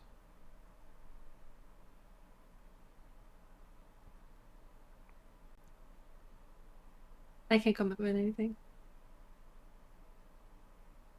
Dusty? Mm. You said that a lot of your chatters talk about your nipples. Did you want to talk about that? Sure. I've had that experience too, so maybe we can unite We over can that. bond. Oh, do you feel like we're in a do you feel like we're in a fight because you're mad at me? No, I'm not mad at you at all. I love you, Mr. Kroll. You can be mad at me and love me at the same time. I'm not mad at you. It's really hard to make me mad. Okay.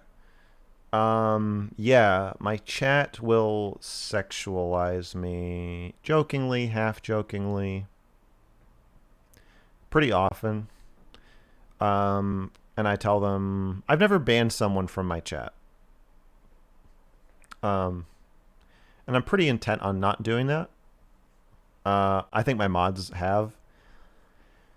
So yeah, I'm not saying like that you're not allowed to make comments about my body, but I don't respond to them, and I don't answer questions about my body. Even Cherry was kind of pissing me off, where she was like telling me to trim my beard. I'm like, that, like, it's weird. It's like it just seems like people feel like it's more okay to talk about a man's body.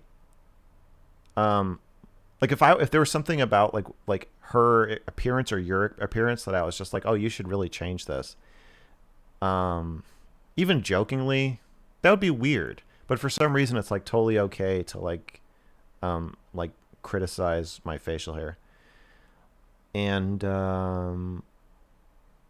yeah. So I'm trying to, I guess, on a personal level and like a more meta level, say like, you know, if we want more equality between men and women, then I'm kind of like how I'm like you know, if you don't like racism, like then don't be racist against white people. Like that's a pretty easy first step. If you're anti-racist, then don't attack white people. It's like it just seems like a very simple solution to me. And so, and if you don't like sexism or objectification, then like don't don't talk about men's bodies. If you want men to be more vulnerable, more in touch with their bodies, more expressive, and understand boundaries better and understand sexual harassment better, then don't talk about men's bodies the way that you don't want men to talk about women's bodies.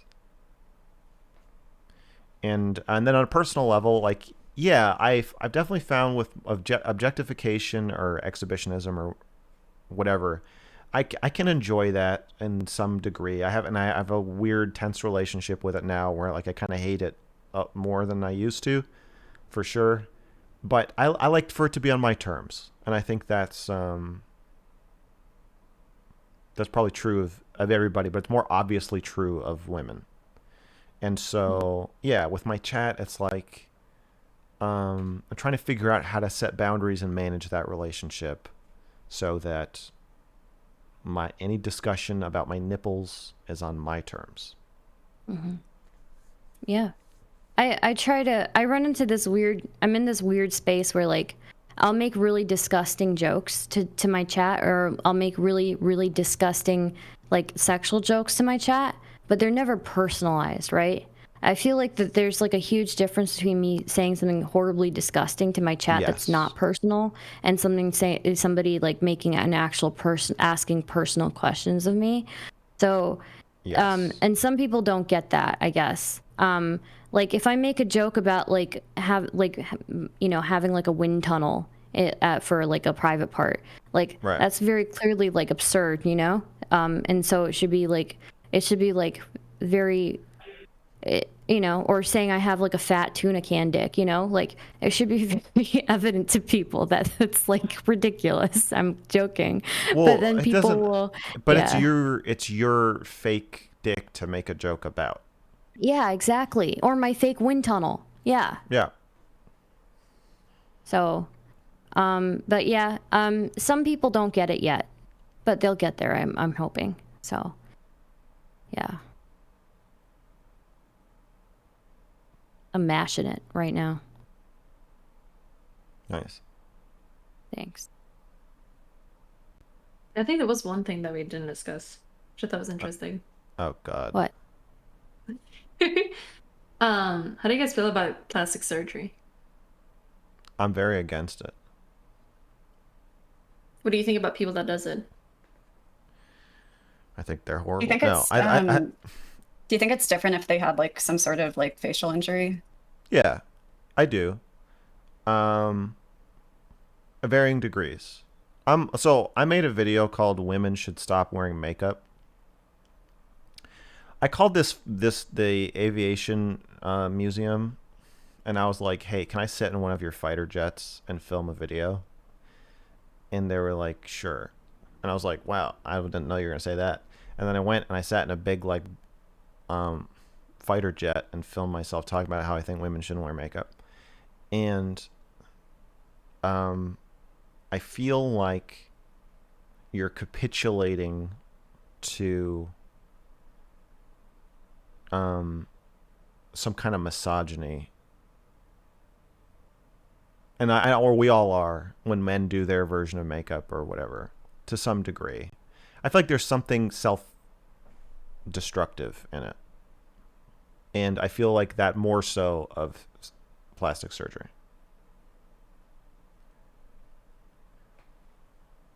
So do you think it's always destructive when people get it? Because like I think sometimes it really does help with people's self-image. Yes. I mean, literally you're destroying some tissue and if you do plastic surgery in exchange for a better self-image. But if other people, like, I'm very much in favor of demanding that society change for me rather than me change for society. So if the problem is society doesn't appreciate me, or their standards are dishonestly high or wrong somehow, I'm much more in favor of being called ugly or challenging that view than I am of saying like, oh, okay, well then I'll make my like nose smaller, or I'll get lip fillers because you think I'm getting too old or whatever. I think it can like get addicting for a lot of people. Yeah. Did you Because like a guys lot of hear- people that like get like a nose job, they'll end up getting a revision like within like after 6 months or something. Yeah, because it's not actually I think it's a similar kind of it is I do think it's a self-harm thing where it's like you're not actually going to be satisfied by that. However you think you're going to feel, you're probably going to sink back into feeling bad. And like it'll always be like that. That's just what I think of like kind of all those things. I think it's more like an anxiety or like a thought that you already have, like almost like an illness. That's why I say like you're not viewing yourself the way you actually do or like what you should. It's just more like about the anxiety. So if you do fix something, I think it's just gonna switch over to something else. I don't think it actually Right. like, It's not helps. actually about your nose. Mm-mm. I'm What are you gonna say? gonna post a link about Ollie London. That's interesting. I don't know if this is real or not, but it says It that is he's real. going to get a penis reduction to be To be- 100% Korean. Now this is offensive on so many different levels. I don't even know where to start. I think you did know where to start, and you started right where you wanted to.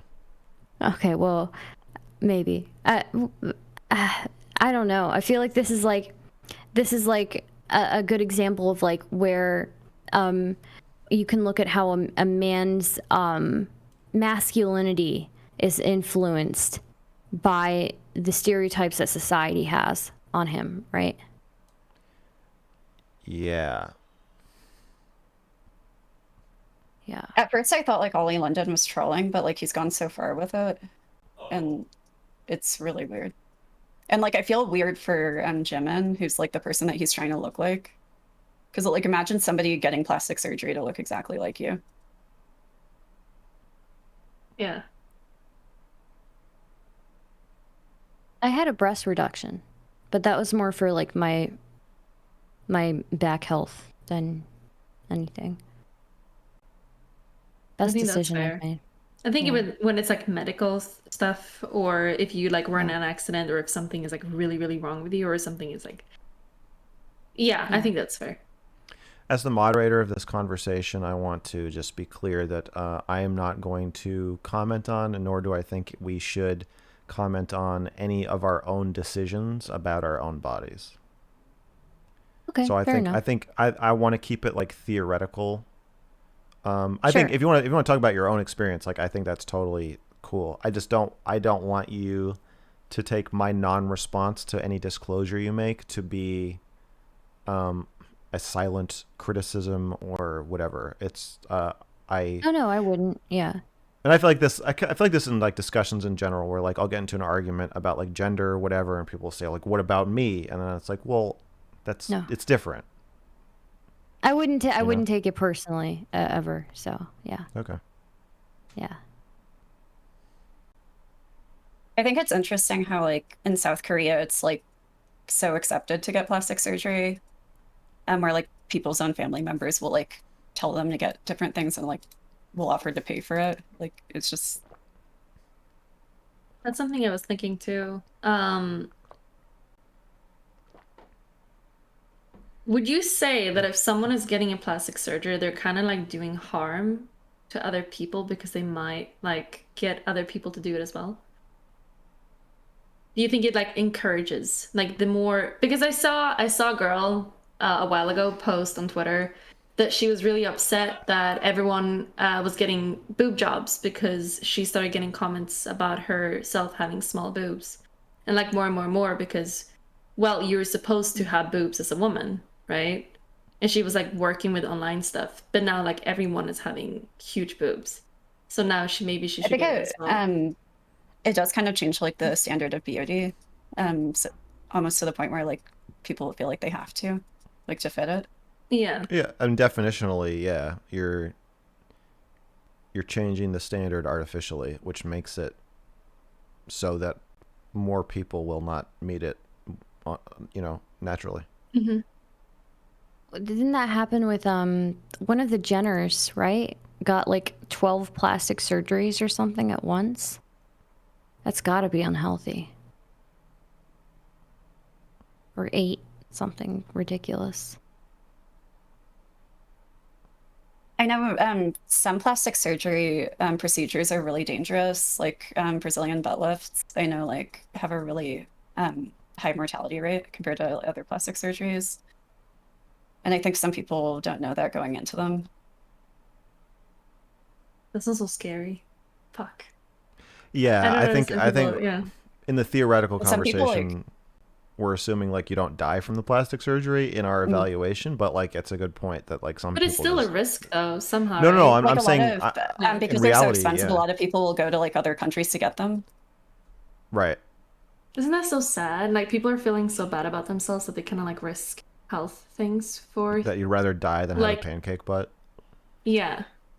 Yeah, that's fucked up. It feels very insane to me. And that it's so normalized. I'd say there's a lot of people that are like this. More than I don't know, there's a lot of people. There's a lot of people that's very unhappy with things.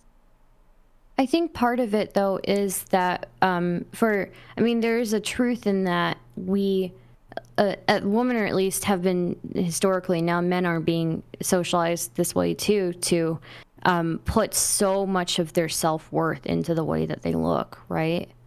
So if you are like, if you're like a, I don't know, if you're like not fitting the typical beauty standard, then you feel like literally less of a person, right? As a woman, I guess, or at least for a lot of them. So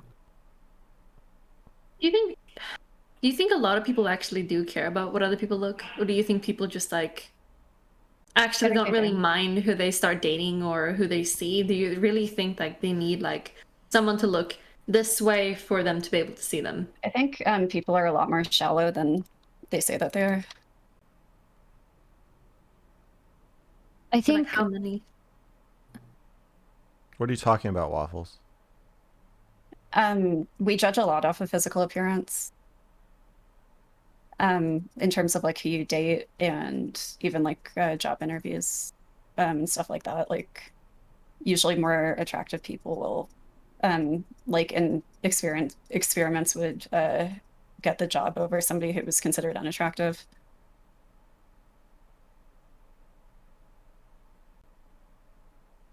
yeah, I think Dating that is like usually for dating, like people will try to find somebody who's the same attractiveness level as theirs.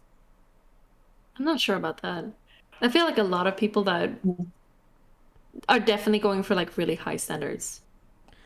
That's what it seems like. I don't feel like if I personally, I'm not around people like that. I feel like I'm around people that don't really care about this much and that are just more like looking for like a genuine, like personal, like connection, just like with Mm. chemistry and not with looks. But it seems like if I look at the internet, it feels like people are just like really trying to go for like really, really high standards. Like even Mm. like women and men does that. And if they can't like, if they don't find that, they're not gonna like see anyone ever. Well, it's And possible that's they it. also are also just saying that. But is that really a good look to say though? Why would you say that? I don't know, but people do that a lot. Like people will be like, "Oh, that person's like ugly. I would never be with somebody like that." But then like they, you know, that's not true. I think that it's like a form of bragging to say that somebody's too ugly for you. But I feel like I, people are I just I like, agree oh, with I don't really Waffles care that about most. looks. I think Waffles is right that most people will try to end up with or kind of gravitate towards people There's they like feel. I can't There's remember a what the theory is, but yeah, it's like there a are it's a studies studied about thing. yeah, yeah, yeah, But like with the internet, it might be a little bit different because like of all the parasocial stuff. true. Um, and I'm not sure that that's been studied. yeah. Um, I think that it also, you look at like Tinder and you can always like swipe on to the next person, right?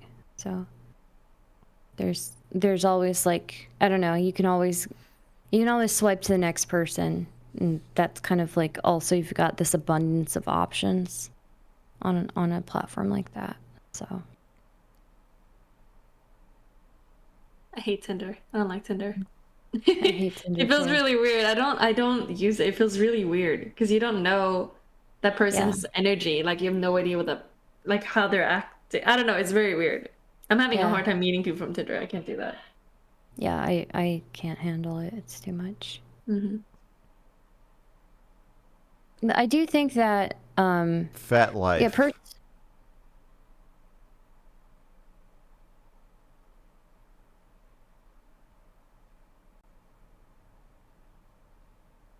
What is that?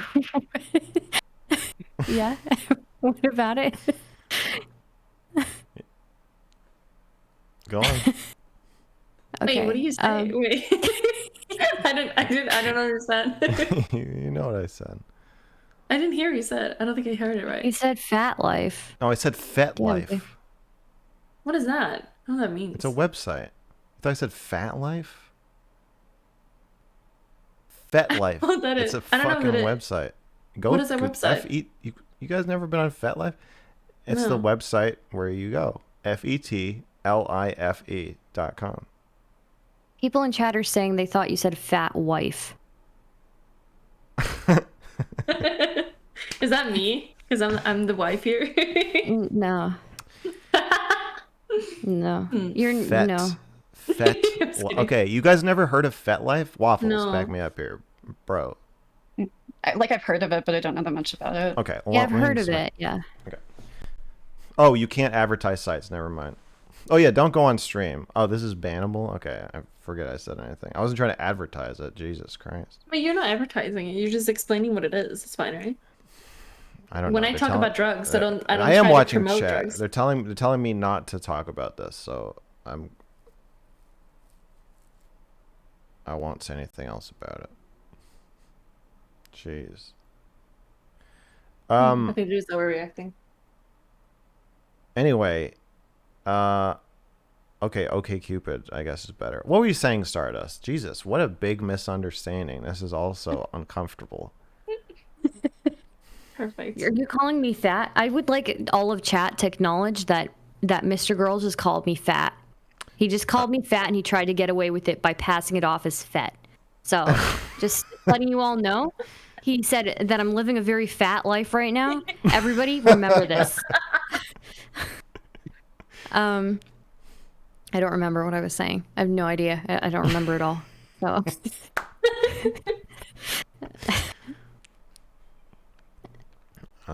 You want to take a moment? You're talking about Tinder, I believe.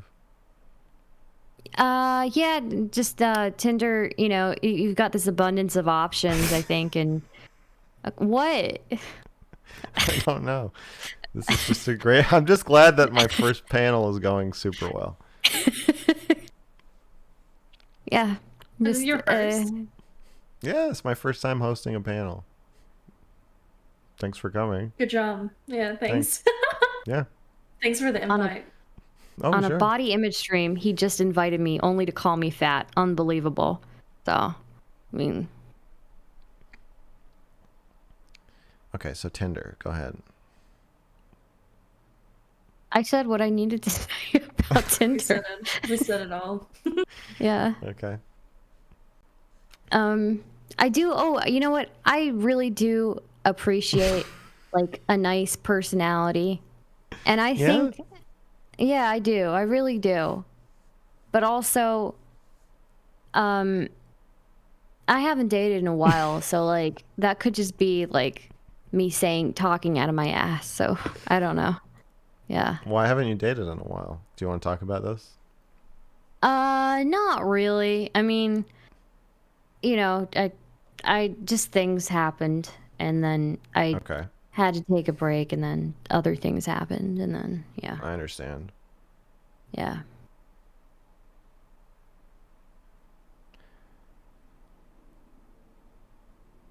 He called me fat.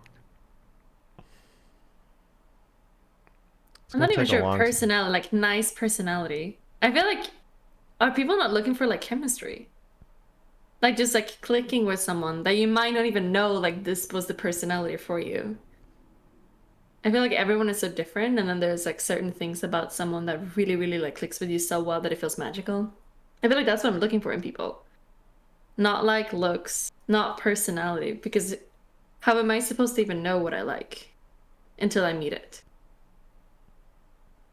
Yeah, That's I always think true. like, if somebody's good at conversation, that's really nice. Mm-hmm. Like it doesn't really matter what their hobbies are or anything. Except if you have literally like nothing that you do at all. I'm not even sure if You know I what? care about conversation. I like it when If I people have think something- my jokes are good. I like it when people think my jokes are good. I think I'm like objectively the funniest person I know. And so it's nice when like people actually appreciate that. Pretty good. So, It is nice. yeah. When you say you don't care about conversation, Melina, can you explain more what you mean by that? It's like I've one, never it's heard one somebody way to say connect. that. Yeah, I think this is something that I started feeling recently. I think Okay. just like having someone around and just being like together and like being with each other side by side. There's a word I'm looking for. Just keeping the other person company. And you just feel each other, but you don't even have to say anything. I think that's what I'm looking for. Or like that's what I like. So like most of the time when me and Steven hang out, we don't talk. We're just like with each other and it feels really nice to just That is be with nice. each other. Yeah. Like That's conversations fun. about whatever I believe or think or the things that I do. It's like that's just like things to kind of like break the ice, but I think what is like the most important thing is actually just the company in the end of it. And I think everything else before that is just like getting to know each other. That's what it feels like for me, at least. I agree. I think there's you get to a certain point in a relationship where the conversation is not really necessary anymore, and it's just laying there and like spending time with somebody else, like breathing next to you, can be like enough in Or that like you can goof around. relationship. Like you don't even have to have like a serious conversation. You can just say like a Yeah, bunch of nonsense because it's just yeah, fun to do it. But there's nothing yeah, really like a conversation anymore about anything. Unless like you feel like you want to vent to someone yeah. or like Oftentimes, yeah.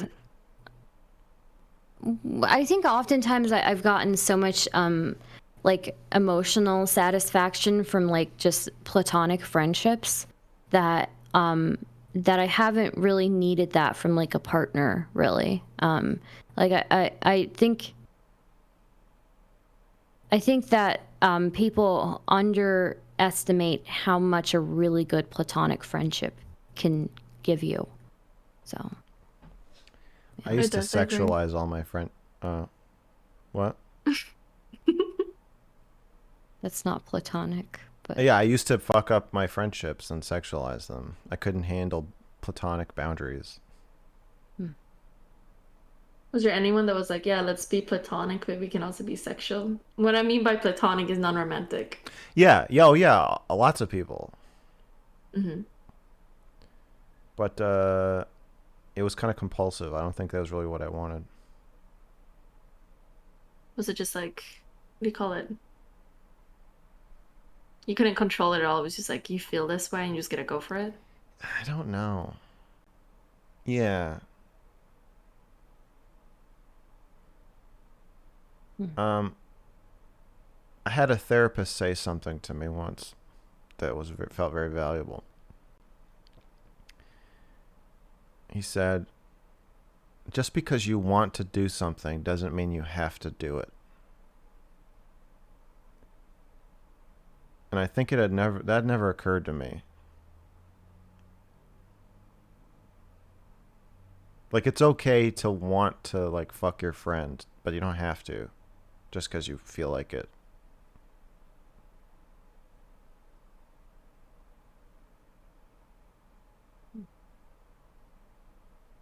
Wait, what do you think is why is that? Why do you think that? What do I think it's okay to not do something you want to do? Yeah.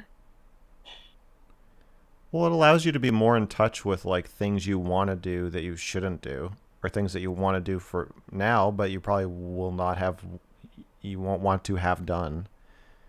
And like, so yeah, you can be aware of feelings and thoughts you have that you don't actually want to act on, and then it allows you to hold boundaries better because like the whole point of boundaries or like a structure in a relationship is that you may want to go outside the structure, but if you have um but you don't have to just because you want to, you know? It just you can have a friendship with somebody even if you have sexual feelings for them sometimes. It doesn't mean you have to restructure the friendship to make room for sexual acts. You can just keep them to yourself. And I think But what if it's like I a was positive thing? What if it's like, oh yeah, we can do this too? If it's uh Why Yeah, not? it could be. Like, if that's what you want to do, you can. I'm just saying that, like, I think I was, it like didn't make sense to me because I grew up in like a horrible family with no boundaries. Like, the idea of like not doing or not saying what you know you want to do or say, like, it didn't occur to me. And so Did your it was family have like overly strict boundaries or no boundaries at all? no boundaries. Or not no boundaries, but not good enough boundaries. Yeah, Mm. for sure. Especially in my family, I wasn't allowed to have good enough boundaries. That So were you specifically. kind of like guilted if, like for Yeah, other guilt. people's stuff? I don't know if that makes any sense, but like if you tried to set a boundary, you just end up guilted. Yes. Yeah, I don't speak to either of my parents now. Mostly because the act of beginning to set boundaries like just destroyed all of my relationships. It was like super not allowed. And so then, yeah, I think that translated to me like not understanding that, like, I understand setting boundaries with myself, you know? Just because some part of me wants to go model nude at a bachelorette party doesn't mean I don't have to actually do that if I don't want to. I could, it's just it's a way, it's like a way to make decisions more kind of like holistically to make sure I actually want to do the things I'm doing. And because Mm. if you don't do that, or if in my experience, then you end up kind of like sexualizing all of your friendships, and that can get kind of lonely for me, or it did.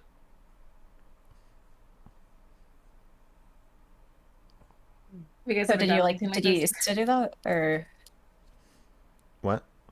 did you used to sexualize your friendships? Like Yeah, your yeah, I did. what made you like feel lonely about it? Um, if you are gonna have a serious long-term monogamous relationship, first of all, it it kind of precludes you from forming one. Um, because somebody meets you, you're like, hey, I have sex with my friends. Want to date? They're like, well, it sounds like you have some stuff to figure out. At least that was my experience dating in LA. Um, Luckily, I found a girlfriend who was equally confused and boundaryless, so that we could grow through this together. But um, it's also lonely. I think that there's a I don't think there's a such thing as casual sex. I think that even if it's platonic and you're just sexual, I think eventually the more times you have sex, eventually it becomes really emotionally heavy, and it forces a like kind of large amount of intimacy at some point that has to be reconciled. It's like setting the relationship on fire in some way, and it can burn slow or it can burn fast, but I think it is burning in some manner. Um, and it can be fun, but it just I think I know now that I need people who can kind of be there for me and hold me without also thinking about or trying to fuck me. I feel like I didn't have that, and that is important to me. But Never. you can probably still have that, right? Though, like even if you have a friend that is platonic, it could still be the case that they try to fuck you, even though they won't tell you, right? Well, that's the thing. It's that, like, I'm fine with my friends wanting to fuck me. It's just that and like that's not that's the point of boundaries. Is that, like, the But you understanding that, told like, yeah, them. we might have sexual thoughts about each other or whatever, but that doesn't mean we're gonna do it. You I think I know, get and what just you mean because like it can be hard to know who's there like for your personality and stuff if you're like intimate with everybody around you. Um, Yeah. yeah, I did. it's just go ahead. Well, so when I was thinking about platonic, I didn't even think about like sexual, I guess. But I think that you can get a lot of emotional fulfillment out of like a strictly like non-sexual platonic relationship, like a strictly non-sexual platonic friendship. Like I feel like I've gotten more emotional fulfillment out of like my friendships, like with my best friend and with other people, than I have out of like a lot of relationships. I don't know if that's something wrong with me, but I think it's actually I really think I get it. beneficial. I think it Yeah. might be because when you're in a relationship, there might be more boundaries. And when you have a platonic friendship, you don't really owe them that much. You're not like living with them or like spending time with them all the time. They can go off and do something else and it's not going to be a problem. And you can go off and do something else and it's not going to be a problem either. So it might be And you easier bare to your open up with soul. someone that, yeah, that Yeah. doesn't I have think like like requirements for you than someone that you have like an when intimate you like relationship if you with. break up with someone, you a lot of times like don't talk to them at all anymore. And like with friendships, like it's kind of assumed that you will be friends for a long time, which is nice. Yeah. Yeah. Even And if there aren't you, like the same expectations. yeah. And you know, there's always like, you never know if your partner's going to fully understand your experience, you know? And I think I've had that plenty of times where like partners won't really fully understand like my emotional experience. But I know that I can always like turn to one of my friends and bare my soul and have them empathize with me and understand me, I guess. So, yeah. There is a constant threat of abandonment in monogamous relationships. Sure.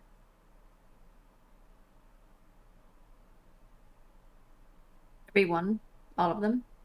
I think so because it's like you're in the slot, like you're in the girlfriend slot or wife slot, and like with friendships, like friends can break up with each other and abandon each other, but it's less built into the relationship of like you're my one friend that I get to have. Am I sure that I want to that my one friend to be you? That I feel like that question kind of hangs over romantic relationships. Mhm. Or like if you're gonna have kids with the person, there's just a much higher bar of like vetting and decision making about continuing a romantic or especially a monogamous romantic relationship that isn't there with friends nearly as much.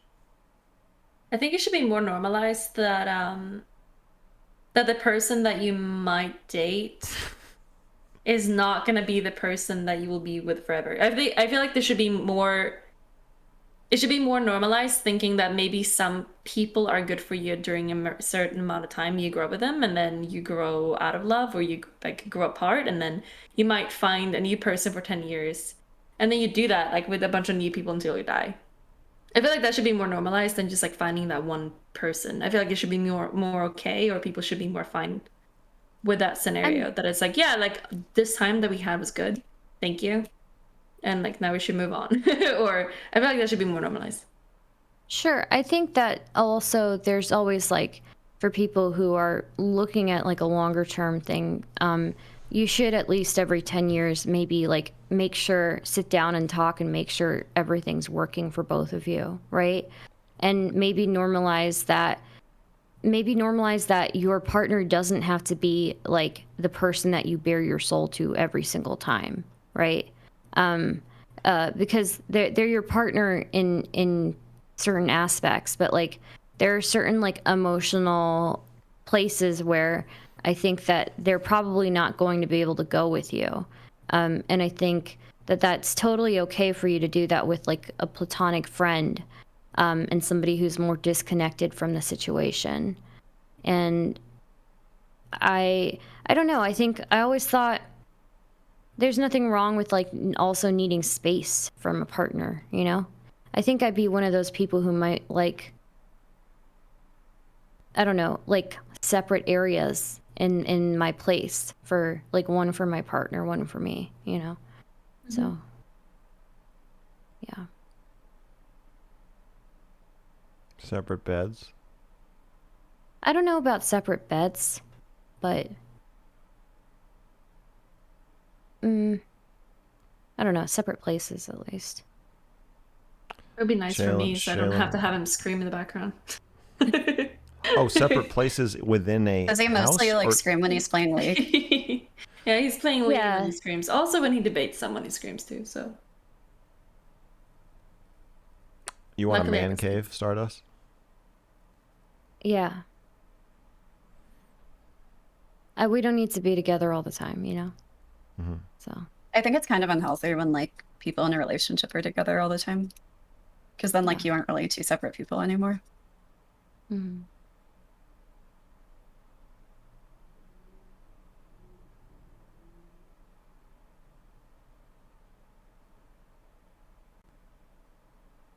What time is it right now? 10:30 Eastern. 10:30. I'm starting to get tired and hungry.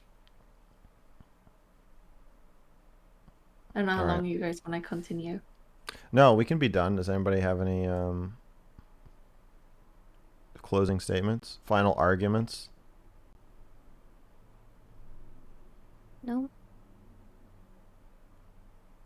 There's not really any arguments. Did we ever argue? I know. I was just or a little bit. I was just playing. Saying like, this is the wrong way of living life. I'm gonna be living life wrong until you fix your shit. Yeah, Stardust and I got into a brief argument, but that's it. Mm-hmm. It was just fun. So That's fine. yeah. It's nothing big. You got Enjoyed it. destroyed, Mr. Girl. Absolutely destroyed. You set a boundary with me. You told me not to talk about something, and I respect your boundary. Thank you. That's very kind of you. I don't think I even realized I did that. It seemed like you. That's how I read the situation. Wow. You literally said I don't consent, so I'm assuming that to me that seemed pretty clear. I don't know. I don't know what I was doing. I just was kind of winging it, but I guess worked. you know what? It worked. It worked. You know what? Yeah. I appreciate you, Mr. Girl. So I appreciate you too.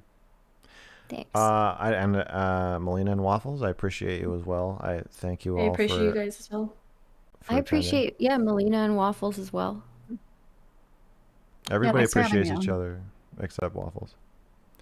Doesn't appreciate anybody. Waffles hates us. It's like thinking. It's a good No, show. I just was like destroying everyone in League. Oh, good job. So, Oh, yeah. Finally. nice. All right. Well, let's all go talk to our chats, I guess. Mm-hmm. It's time. Yeah. Let me know if you guys ever want to chat again. It was fun. Okay. Hell yeah. Sounds good. Chaos cast sometime, maybe? Same here. Yeah. Yeah. Okay. Yeah. I haven't had Melina on. I should try to get her on.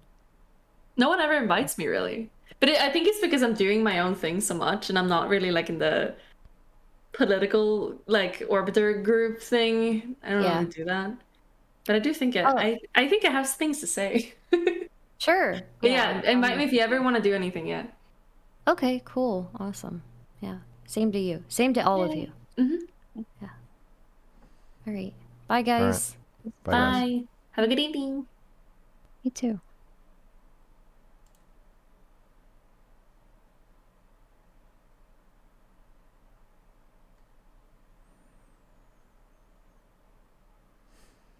You appreciate me. Thank you.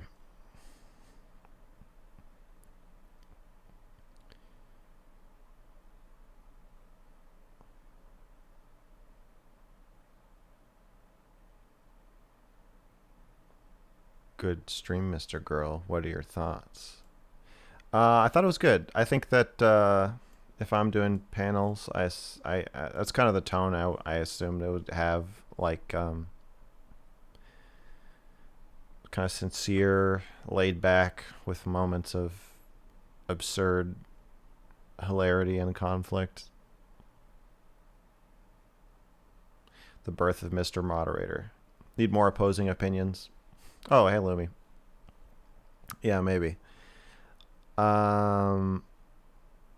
Yeah, I could see myself hosting some more contentious conversations for sure. But I felt like,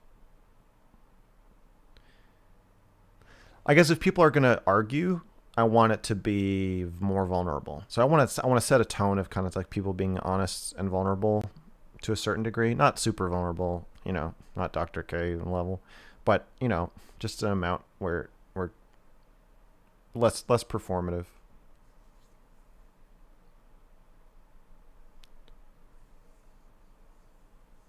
Setting boundaries is the biggest thing I've taken away from your stream. Yeah. It's been something I've been obviously thinking about a lot too. At least it wasn't a 28 person panel. Yeah. Is it kind of immoral to nude model because it gets you off? There's no other reason to nude model is the problem. So if you want people to, also they don't pay very well. So if you want people to show up naked to pose for an art class for 3 hours for $60 to $80, you're only going to get perverts. And like, I think that's just understood. I'll also clarify. It's not just that it got me off. There are other. That's probably what got me into it, but it's not like once you're actually modeling, it's not really a super sexual experience. It's also kind of like meditative, and it's like forced meditation because you can't do anything, you can't have anything or do anything for 3 hours. And like some models will listen to music, but I never did. I never like looked at my phone or read or anything. So like, it's like a way to be forced to be in touch with yourself. So there are other aspects of it that I like, but it is inherently perverted.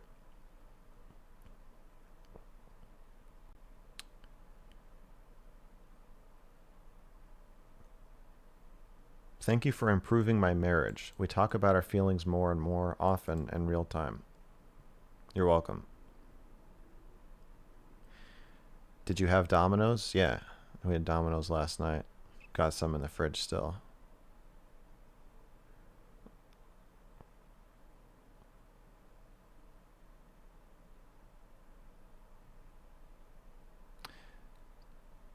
Oh, I love you too, Stardust. Good job not getting too angry about the intervention. Nobody likes that happening to them. I'd be pissed if Mr. Girl did an intervention against me, whether he was right or wrong. Yeah. Interventions are annoying. And I'm annoying. Yeah, but do you need to be naked to meditate? No. You come for the nakedness. Nudity. Stay for the meditation. Ever got a boner while modeling? Yeah. A couple times. I'll tell those stories another time. I highly disagree. I'm in a life drawing class and everyone in the class is doing their best. No perverts. The entire atmosphere is understood to be about getting better at art. You know what? I think you're in denial. I think you're in severe denial. Imagine a bunch of monkeys sitting in a circle and there's a monkey in the middle posing in different positions, and then the monkeys are like, oh, this isn't sexual at all. Oh yeah, it is. It is. It has to be.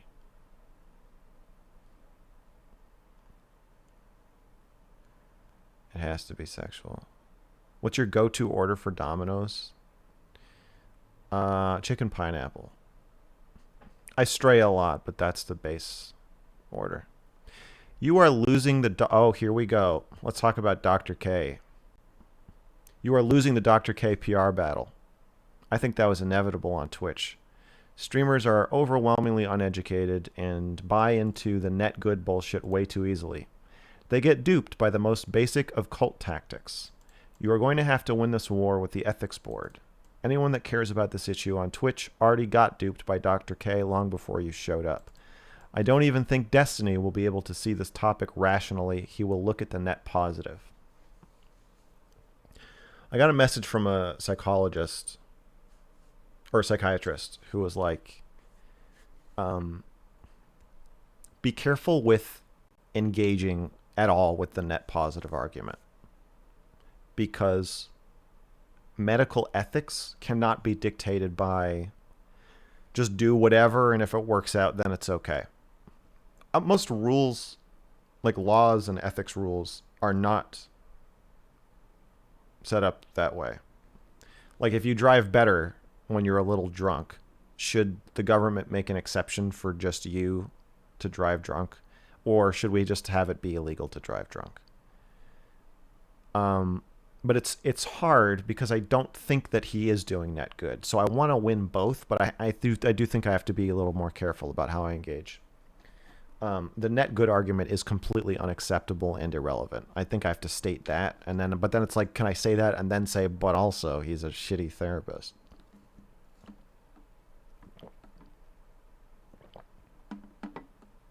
Let's not talk about Dr. K. Let's talk about Dr. K. There's a Dr. K PR battle. Yeah, there is. Did Dr. K ever address your video? Only in a 5-minute PR speech where he didn't actually address the video, so not really.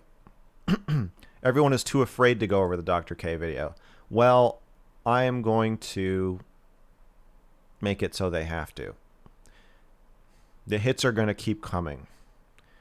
Headlines are going to keep being made. It's going to be like the Russia investigation.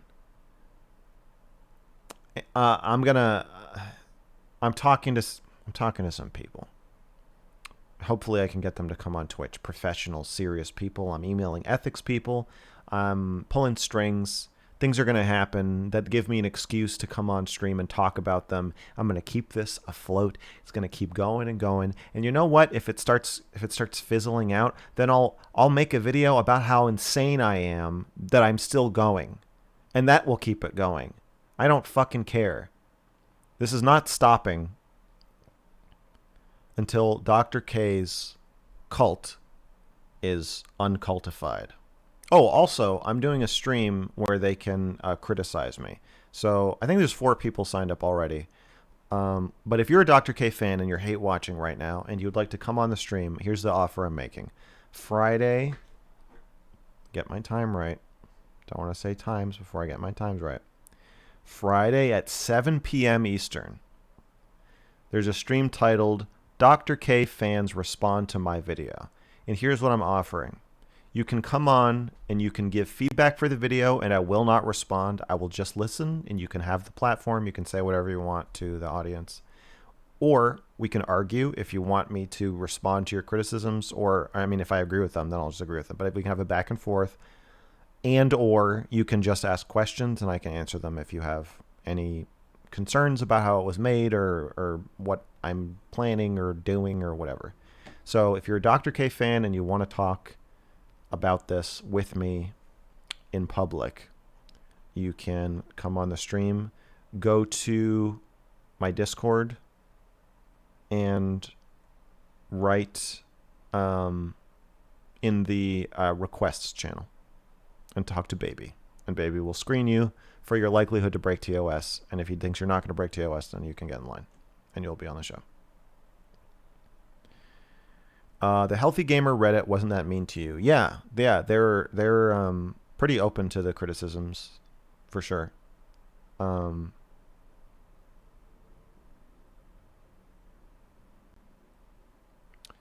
Did they get a free Mr. Girl t-shirt? No. Nobody gets a free Mr. Girl t-shirt. He's trying to break up the Dr. K cult and build the Mr. Girl one. I don't want a cult. I am trying to break up the Dr. K cult because I think he's hurting people and I want him to stop doing that. But I do not want to form a new cult around myself. I was a Dr. K fan for a while until I started feeling disgusting after watching people get emotionally mutilated in public. Yeah, I think I went through that whole series of emotions in like 20 minutes when I first watched him. I was like, oh, this is cool. Like some of the stuff he's saying is cool. And then I was just fucking horrified.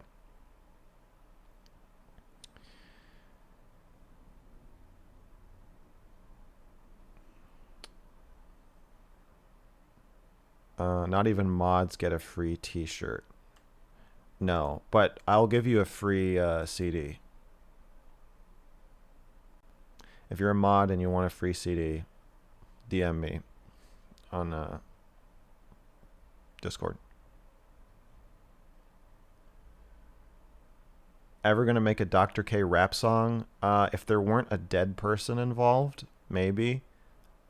Maybe still, but I don't feel rap is inherently like kind of funny and almost affectionate, and I don't feel this feels too serious. What was the first Dr. K content you watched? Actually, his video with Melina, because I was getting ready to. People were telling me to like talk to Dr. K, and I was about to do a stream with Melina, and so we were talking like beforehand, and I think she sent me her video with Dr. K. I think that's the first like Dr. K video I really watched, and I was completely fucking horrified by it. You are developing a bit of a cult of personality. I think you need to keep beating that down with a stick. Most streamers would love the natural cult of personality you are able to achieve with your silver tongue. Glad you don't lean into that intentionally. Yeah, I agree that I could form a pretty sizable cult willing to do my bidding if I wanted to, and I don't. So I agree. I need to. That's also part of Jimmy's job, I would say. There's a meta vetoing that Jimmy can do where he has to stop me from doing that. Yeah. What's the juiciest positive feedback you've received on your video? Probably people telling me that they were friends with Wreckful and that they're glad I'm sticking up for him. It's not juicy, but meaningful to me. But I've also heard people say that they feel the exact opposite, but yeah. Can I be a mod so I can get that free CD? No. What do you think of Dr. Phil being legal? I don't know. I haven't watched a lot of Dr. Phil, but my understanding is I doubt that the people who go on think that they're forming a therapy relationship. I think it's pretty different, but I don't know. If they are, then it shouldn't be legal. When is tomorrow's stream happening with Chud Logic? 4 p.m. Eastern. Did you watch other streamer Dr. K sessions besides Wreckful and Melina? Yeah. I watched a lot. Yeah, a lot. If you've seen the video, I've watched most of all the sessions that those clips are pulled from, and then a ton more. If you don't lead your cult, I will, GigaChan. You should have hot tub girls on next time to talk about different brands of bikinis. Thanks for the suggestion.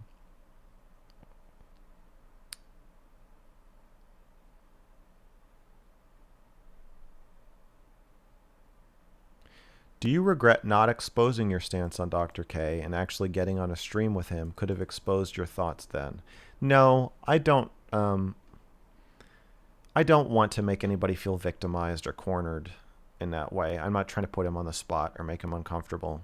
Also just think it would make me look like an asshole. But yeah, I'm not into the undercover, revealing, confronting, surprising, switching out, convincing him he's going to do a stream with somebody else and then I show up. I don't want to do anything like that to him.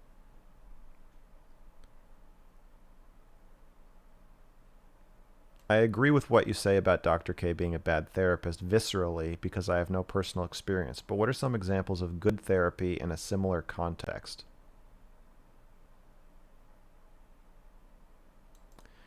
Good Will Hunting. That Robin Williams seems like a pretty good therapist. But it's still so dramatized. Like, I think good therapy is more just like a safe, secure, like kind of parental relationship where the person is just taking care of you and helping you explore your stuff and providing like a safe like place to kind of either lead you or you lead them through stuff you're dealing with. I feel like it's not, I don't know if it's something that can really be observed. I think you might just have to experience it. Mods were MIA during the panel. There was a lot of spam going on. Yeah, maybe we need more mods. Do you have any VHS merch? No, that's an interesting idea. You should go on the Dick Show this Sunday to promote your Dr. K video. Okay. That sounds good. One of his mods said Reckful's family was aware of and against your video. Does that matter at all? No. I'm not making the video for Reckful's family. I mean,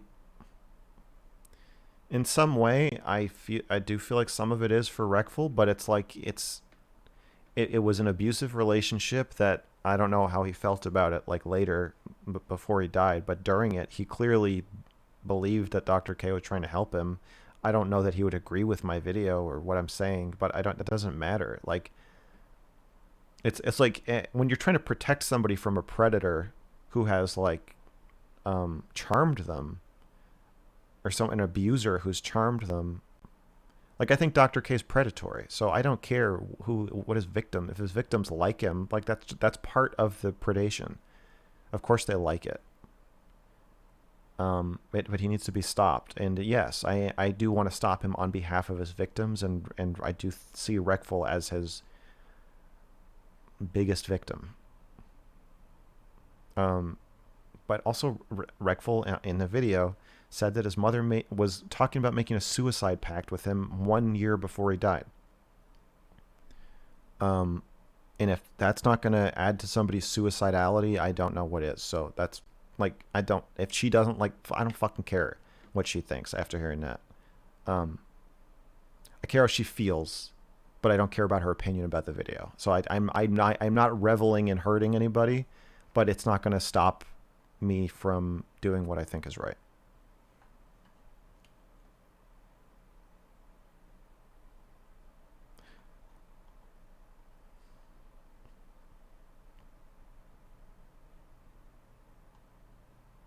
Mr. Girl is afraid of Dan. You should have a discussion with Dan on the Dr. K. Dan's the guy who was on Destiny stream talking about it. Yeah, I would talk to Dan. I don't know anything about him or who he is, but if he agrees with me, I'll talk to him.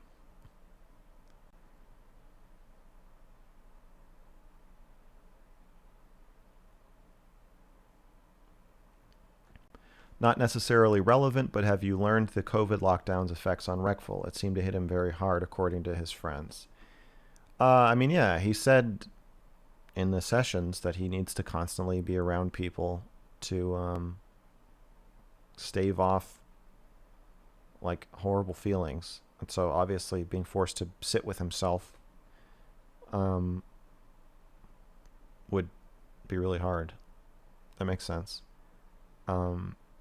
But at the same, I mean, that doesn't absolve Dr. K. That makes it worse. That means he was desperate for a human connection that he did not get, for a safe human connection he did not get.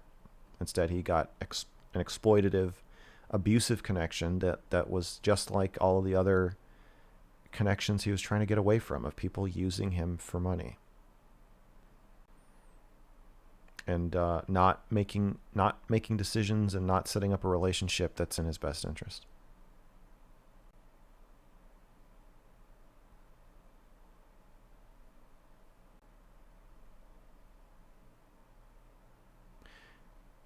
Dan is one of Destiny's 4 friends, the other 3 being Mr. Mooten, Lauren Southern, and you. Okay. Then that's enough vetting for me. I would love to talk to him. Dr. K seems like a con man trying to get tears. Yeah. I think I agree. Is there no connection between Dr. K telling Reckful basically that he could only reincarnate once he finished his game, and the final video of him mentioning the same thing? I don't. Okay, on a therapy like strategy level, if Reckful's having these weird thoughts about how life isn't real and so therefore it doesn't matter, and the first thing you say to him is like, reality doesn't exist, I think what he was trying to do is ground him and say, just because you feel like nothing is real, that might be true to some degree, but that's not why you want to kill yourself.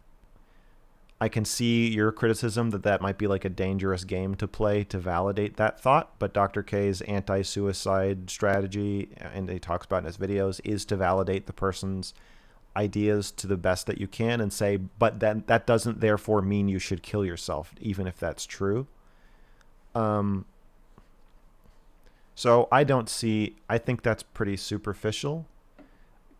If I were to pin Dr. K's involvement or culpability down to any one thing he did regarding Reckful's suicide in terms of like his therapy approach, it would be that Reckful did not believe that anybody loved him for him, that he was paranoid and believed that people were using him, and he did not believe that anyone could take the burden of his like sadness and trauma, and he was told that Dr. K could do those things and would do those things, and he was told that in an inherently abusive, blurry relationship that could not accomplish those things, and then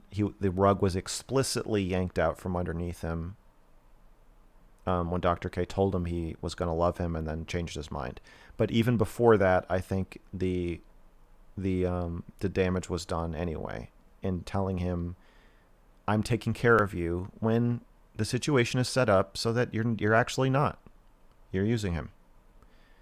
I think to me that's the most damaging thing. And then implicit in all that is that you're preventing him from getting the real care he needs. I think that once you offer to be his therapist, and he agrees, if you know he's had trouble going to therapy before, then you got to be his therapist, be his psychiatrist, have it all offline, say, oh, I didn't realize this was this serious.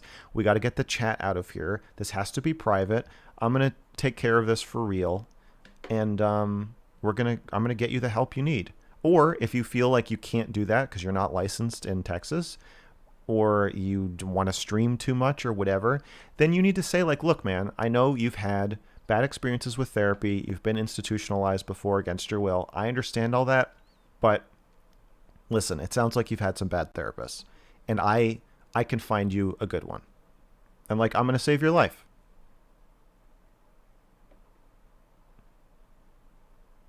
Use all that power of persuasion to get him off the stream and into a therapist's office, whether it's yours or somebody else's, somebody who can actually see it through.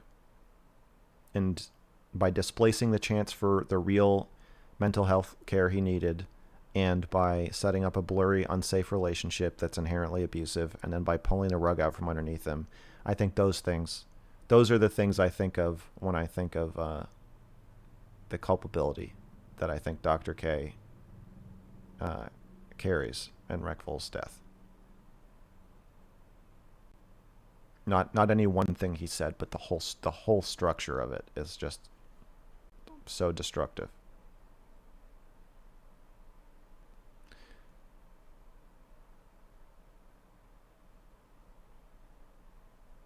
I never saw someone take Dr. K up on the offer that we can end this talk right now. I think the momentum in the crowd watching is too conflicting to the guest. Well, if the guest is a streamer, you already know all streamers are like inherently addicted to attention on some level. And like, especially when it's somebody like Reckful, that attention is a replacement for friendships. Like Reckful, it seemed, was somewhat like codependent and hooked into that parasocial relationship with his chat where like they feel like his friends or his employees. He would, buy friends by hiring them to do jobs or rent out apartments for them to live in. And so with somebody like Reckful, look, the rules say you can't do this with anybody. Okay? You cannot have that kind of secondary financial gain with anybody. You're not allowed to exploit people like that. But when someone is suicidal and they're hanging on by a thread, and that thread is them buying friendships and convincing themselves that their chat truly loves them and cares about them. It's a fucking terrible idea and such a destructive, horrible plan to do what Dr. K did. Do you think him kind of okaying the mushroom use would be relevant to the ethics board? Yeah, absolutely.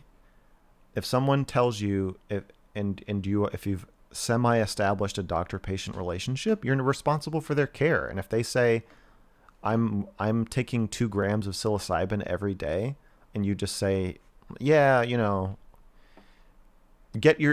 he was in the middle of a patient abandonment, and he was like, you kind of want to, like, if you want to sort your thoughts out about me abandoning you by doing drugs, like, that's fine. I think of course they're going to care about that. That's malpractice, I think. I don't know. I want to interview a lawyer, hopefully live on stream. If not, I'll just film the video. But I can't imagine that that's not malpractice. Pushing that streamer to name her abuser was so gross. Yes. Particularly because they were talking about rape. And if you watch the full video, they're talking about how she has trouble saying no and how she's freezes and goes catatonic as like a terror response to somebody sticking their hand in her shirt. And as they're talking about it, he is psychologically sticking his hand in her shirt, and she is unable to stop him until after it's almost like 30 minutes of that. I cut it down to like 3 minutes, but it goes on for a long fucking time, and he's fucking raping her while they're talking about rape. It's disgusting. Was it irresponsible to let Reckful pin his happiness so much on his game? What if it ended up being shit and people hated it?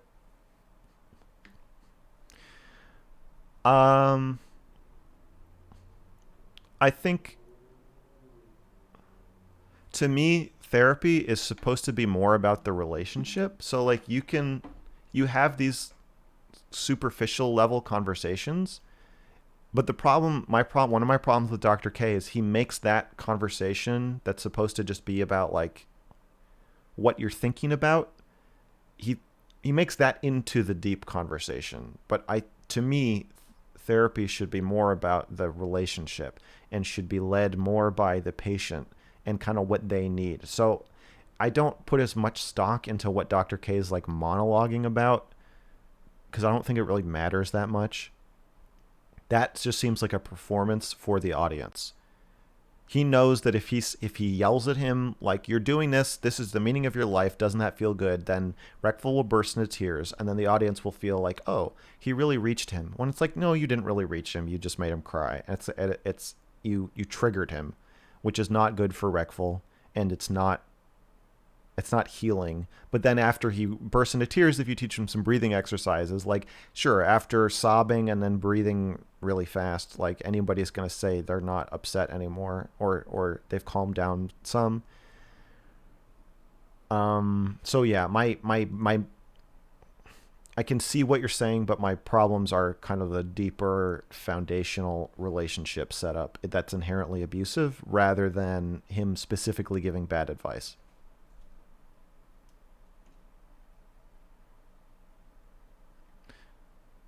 When Dr. K took back his 2-year promise, I was shocked how nonchalantly Reckful took it. Felt like Reckful was suppressing himself to keep what relationship there was. Yeah, but you also have to think that Reckful had been used to being abandoned all of his life. And if you buy into the, like, that he was pushing people away, like, I feel like the part of him is probably like, oh, this is the part where he leaves. I think that, he may never have really believed that Dr. K was going to love him. I mean, clearly on some level he did, because he was very emotional when he said he would. And I think also part of it was he convinced himself that Dr. K was going to be his friend, because he's like talking about them going to Japan. To me, the most upsetting, gut-wrenching part that always gets me when I think about it or talk about it is Reckful talking about how Dr. K is going to go to Europe and Japan with him. when it's just so clear watching it that Dr. K has zero intention of ever doing that. And he's just allowing Reckful to fantasize about that out loud as a way to sleaze his way out of his obligations to him as his doctor. To me, that is the most like heart-wrenching moment where Dr. K's just like, yeah, if we were friends, we could go to Europe together. And he's just fucking lying to him.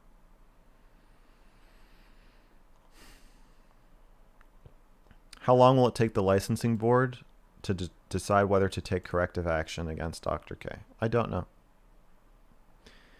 I have no idea how they work. I know you've contacted ethics boards of it. Have you done anything to contact Harvard? He plasters their name on anything related to him, so if he's using their name to do it, it seems like they'd want to get involved. Yes, I have emailed the video to at least one person at Harvard, but I would love to get their attention. So if any of you know anybody who works for any of these boards, institutions, or any heavy hitters in the field, please let me know. It's scary that some people can't see it. Yeah. That's what I'm so fired up about. If other people could see it, I wouldn't make a video about it. That's what's driving me crazy. Is that it's all right there, but it's like they're just buying the lie that he's helping people. Can you talk about monetizing your Dr. K video? Yeah. Like Slush started his video out with like all of the funds from this will be sound like to me, like I've spent a lot of my life feeling bad about making money. Even like at jobs where I was just working for like an employer and they pay me, I think some part of me always felt guilty and maybe still does. But especially if you're going to work for yourself, you have to charge people. I like telling my clients my training rate and collecting money from them was always horrible. I always wanted to give them free sessions or free time, let the sessions go on too long. Like I was not good at getting paid, and I kind of had to learn the hard way by being fucking broke for a long time that just because I'm making a video about something that's meaningful to me doesn't mean I want to do it for free. It's my job and I want to get paid to do my job. And like, just because I care about Reckful or Reckful's plight or the victims of Dr. K, that doesn't mean I don't deserve to be paid for my work. So yeah, I monetized it.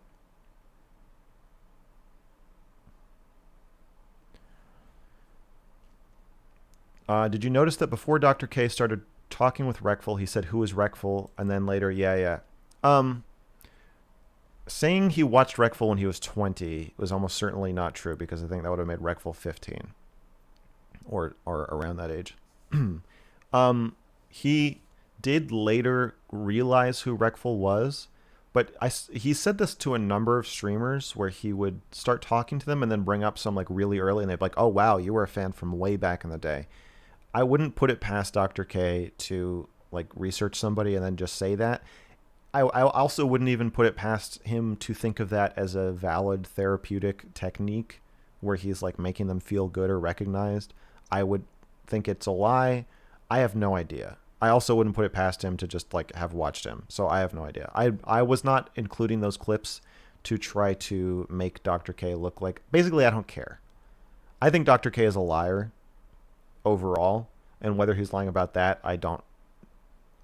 To me, again, that just feels kind of like surface level. Like it would be interesting if it were true, but that is more like gossipy. Like you're not going to lose your license for something like that. So like I'm just not as concerned about that. It just doesn't feel as serious to me.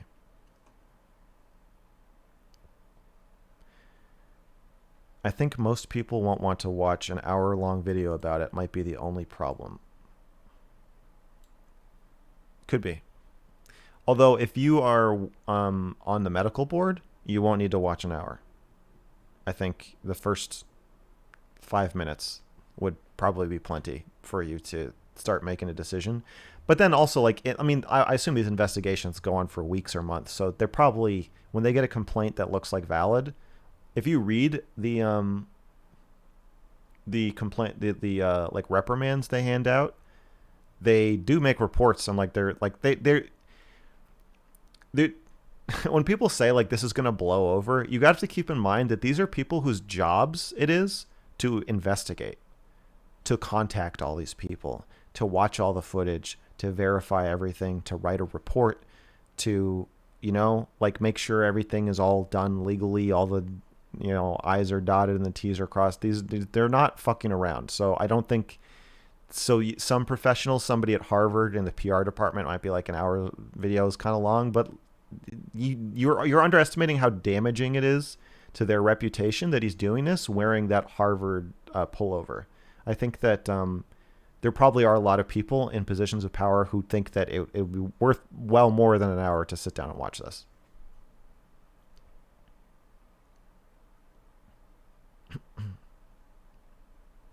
I know you didn't want to focus on Dr. K's pseudoscience and bullshit therapy techniques, but you're probably the Dr. K expert at this point. Would you mind speaking to that front of things, even if just now for a couple of minutes?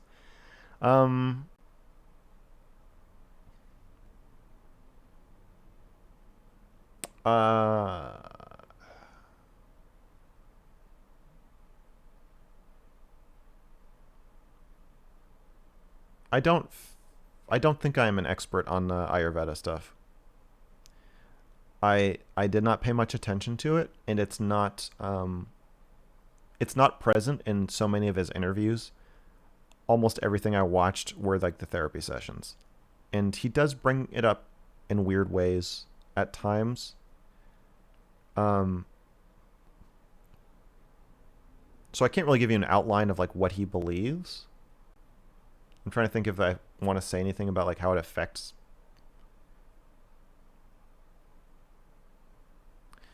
Like, if he were a good therapist in a private, safe setting, and he was like, oh, also I like using my religion to illustrate some of these ideas I have.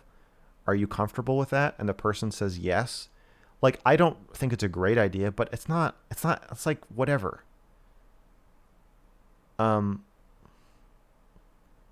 When he presents it as like true, I would say more dangerous is his tendency to bring up a study. And I've seen him do this multiple times.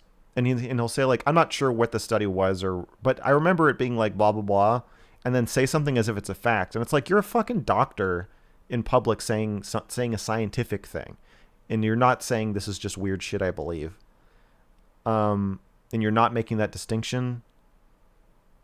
That, to me, that's more damaging. That's the real pseudoscience to me is when he's presenting something as actual science, like the borderline personality disorder study. And it's like, you're not saying the study. You're not saying the results. You didn't even remember what the study was about. You're not saying who did it, what methodology they used. You're just making shit up, essentially. Or repeating like a rumor you heard. But because it's coming from a doctor, then Reckful is saying like, oh, this is going to cure me. That, to me, that's worse pseudoscience. I think... I don't know if he makes the disclaimer when he brings up the religious shit that it's religious shit. But again, it's like the whole thing is like they're in a therapy session, but saying it's not therapy. So already, like, I can't really get that too into it because it legitimizes the frame. It doesn't matter what he does in the frame. The frame is abusive in itself. The relationship setup is inherently abusive and unethical. So it doesn't matter what he says to him once that is happening. It can make it more damaging, but like, yeah, I guess the answer is no. I can't really talk about it. I'm a psychotherapist who just popped in here, licensed in the state of Maryland. What are we talking about? We're talking about Dr. K. I made a hour-long documentary about him and his ethics violations. If you're curious, you can see it on my YouTube channel called Mr. Girl. Somebody else probably answered this question already, but that's the answer. Do you feel like it is okay to continue to do his streams if he did lose his license? Wouldn't there still be the experience that he has? Yeah, I don't think so. I don't think he can do pseudotherapy even if he does, or quasi-therapy even if he loses his license. To me, that would just be practicing medicine without a license because he still has the skills.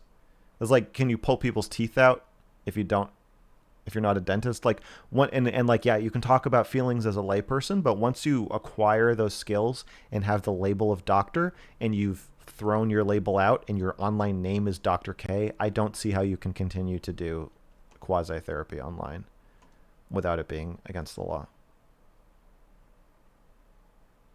Within the first 5 minutes, I wanted to punch Dr. K in the face. I wanted to step in and protect Rec. Well, I don't want to punch anybody in the face.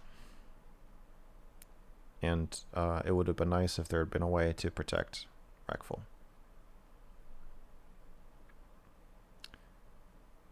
But I will not let this blow over because I would like to protect everyone else and whoever the next Recful is, or current or past. Dude, you don't have any content except talking about Dr. K. Are you that desperate? No, I don't think I'm that desperate. This is coming from a place of desperation, but it's not about wanting content. It's a different kind of desperation.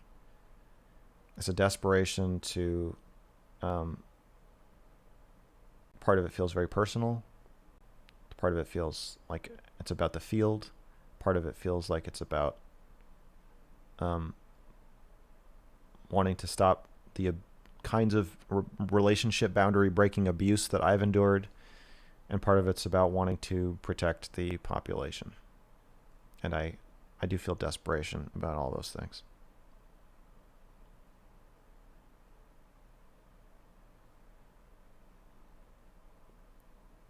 Did you see him trying to make one girl take her glasses off to look at her skull shape? Yes, I did see that. He claims skull shape impacts personality. Yeah.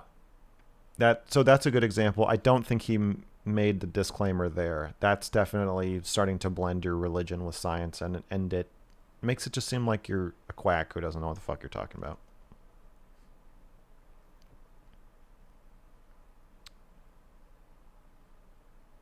There was a way to protect Recful, the ethics and rules. The problem is Dr. K didn't give a shit about the rules. Yeah. He thinks he's above them.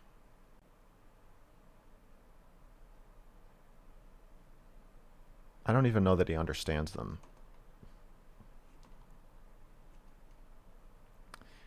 Are we ever going to get an America's Dad stream? Maybe on the first Sunday of each month. To make the America's Dad face, that requires quite a bit of post-production work. So I don't think I can do a stream, but I should do a video at some point. I know you're talking to Chud Logic tomorrow, but are you talking to any other streamers who watched it, like Wicked Supreme or Irrelevant? I think I'm done talking to Wicked Supreme. I don't think he's good faith, and it will just be a terrible mess. He basically told me he's done talking to me over DMs, so I think professionally we're kind of finished. Irrelevant, yeah, I would talk to Irrelevant.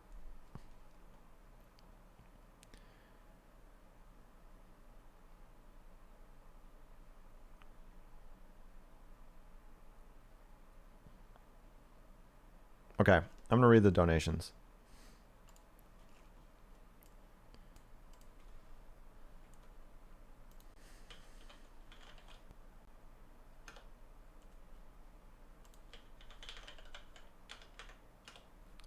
I forgot to read them last time.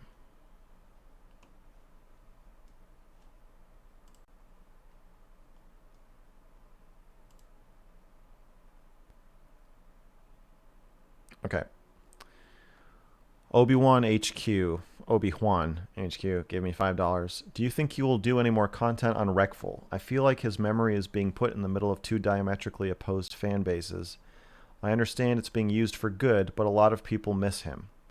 Want to say thanks for standing up for Rec. You're welcome. I think if I do more content on Dr. K, it is inevitable that I will bring up Recful. There is a feeling of exploitation that I feel like I'm exploiting him when I do that, and I will try to be mindful of that, but I think it will probably happen. And I understand that that will be upsetting to many people.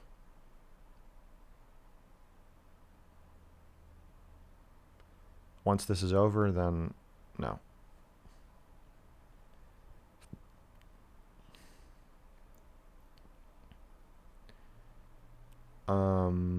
JB gave me $5. Age is just a number. Psychiatry ethics must be strictly adhered to. Love you, buddy. Take care. Thank you. Thanks for understanding. Sausage Lord gave me $5. Here's my monthly donation to the cult of our horse master. Praise be to Domino's. Thank you. This $5 is going straight to Domino's. M4A Now gave me $5. Is this where we tell Mr. Girl not to infantilize Auntie Stardust and let her step into the lurch on the kill stream so she can gain a tough skin and become impervious to ridicule? Cool, cool. He'll never get money from me. I ain't dumb. You're dumb. Dr. K vid.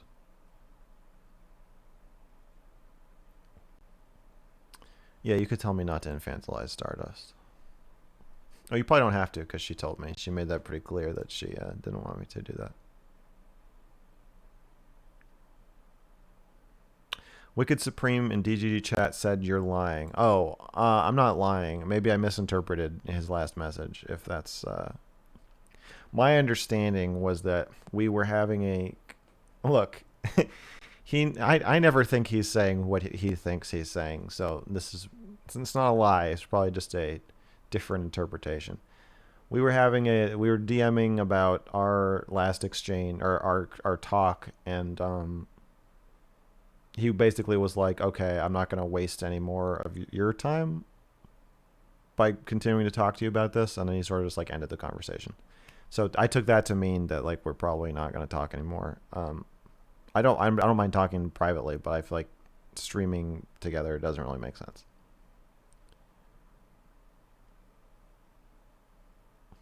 You don't ever have to explain yourself.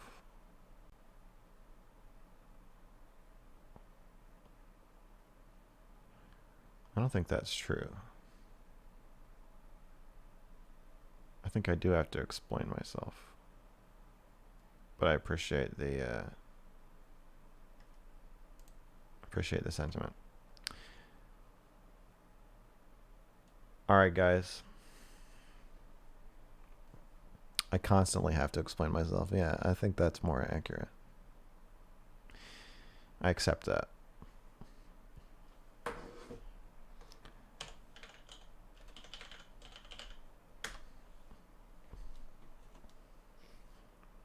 Be good to your Auntie Stardust.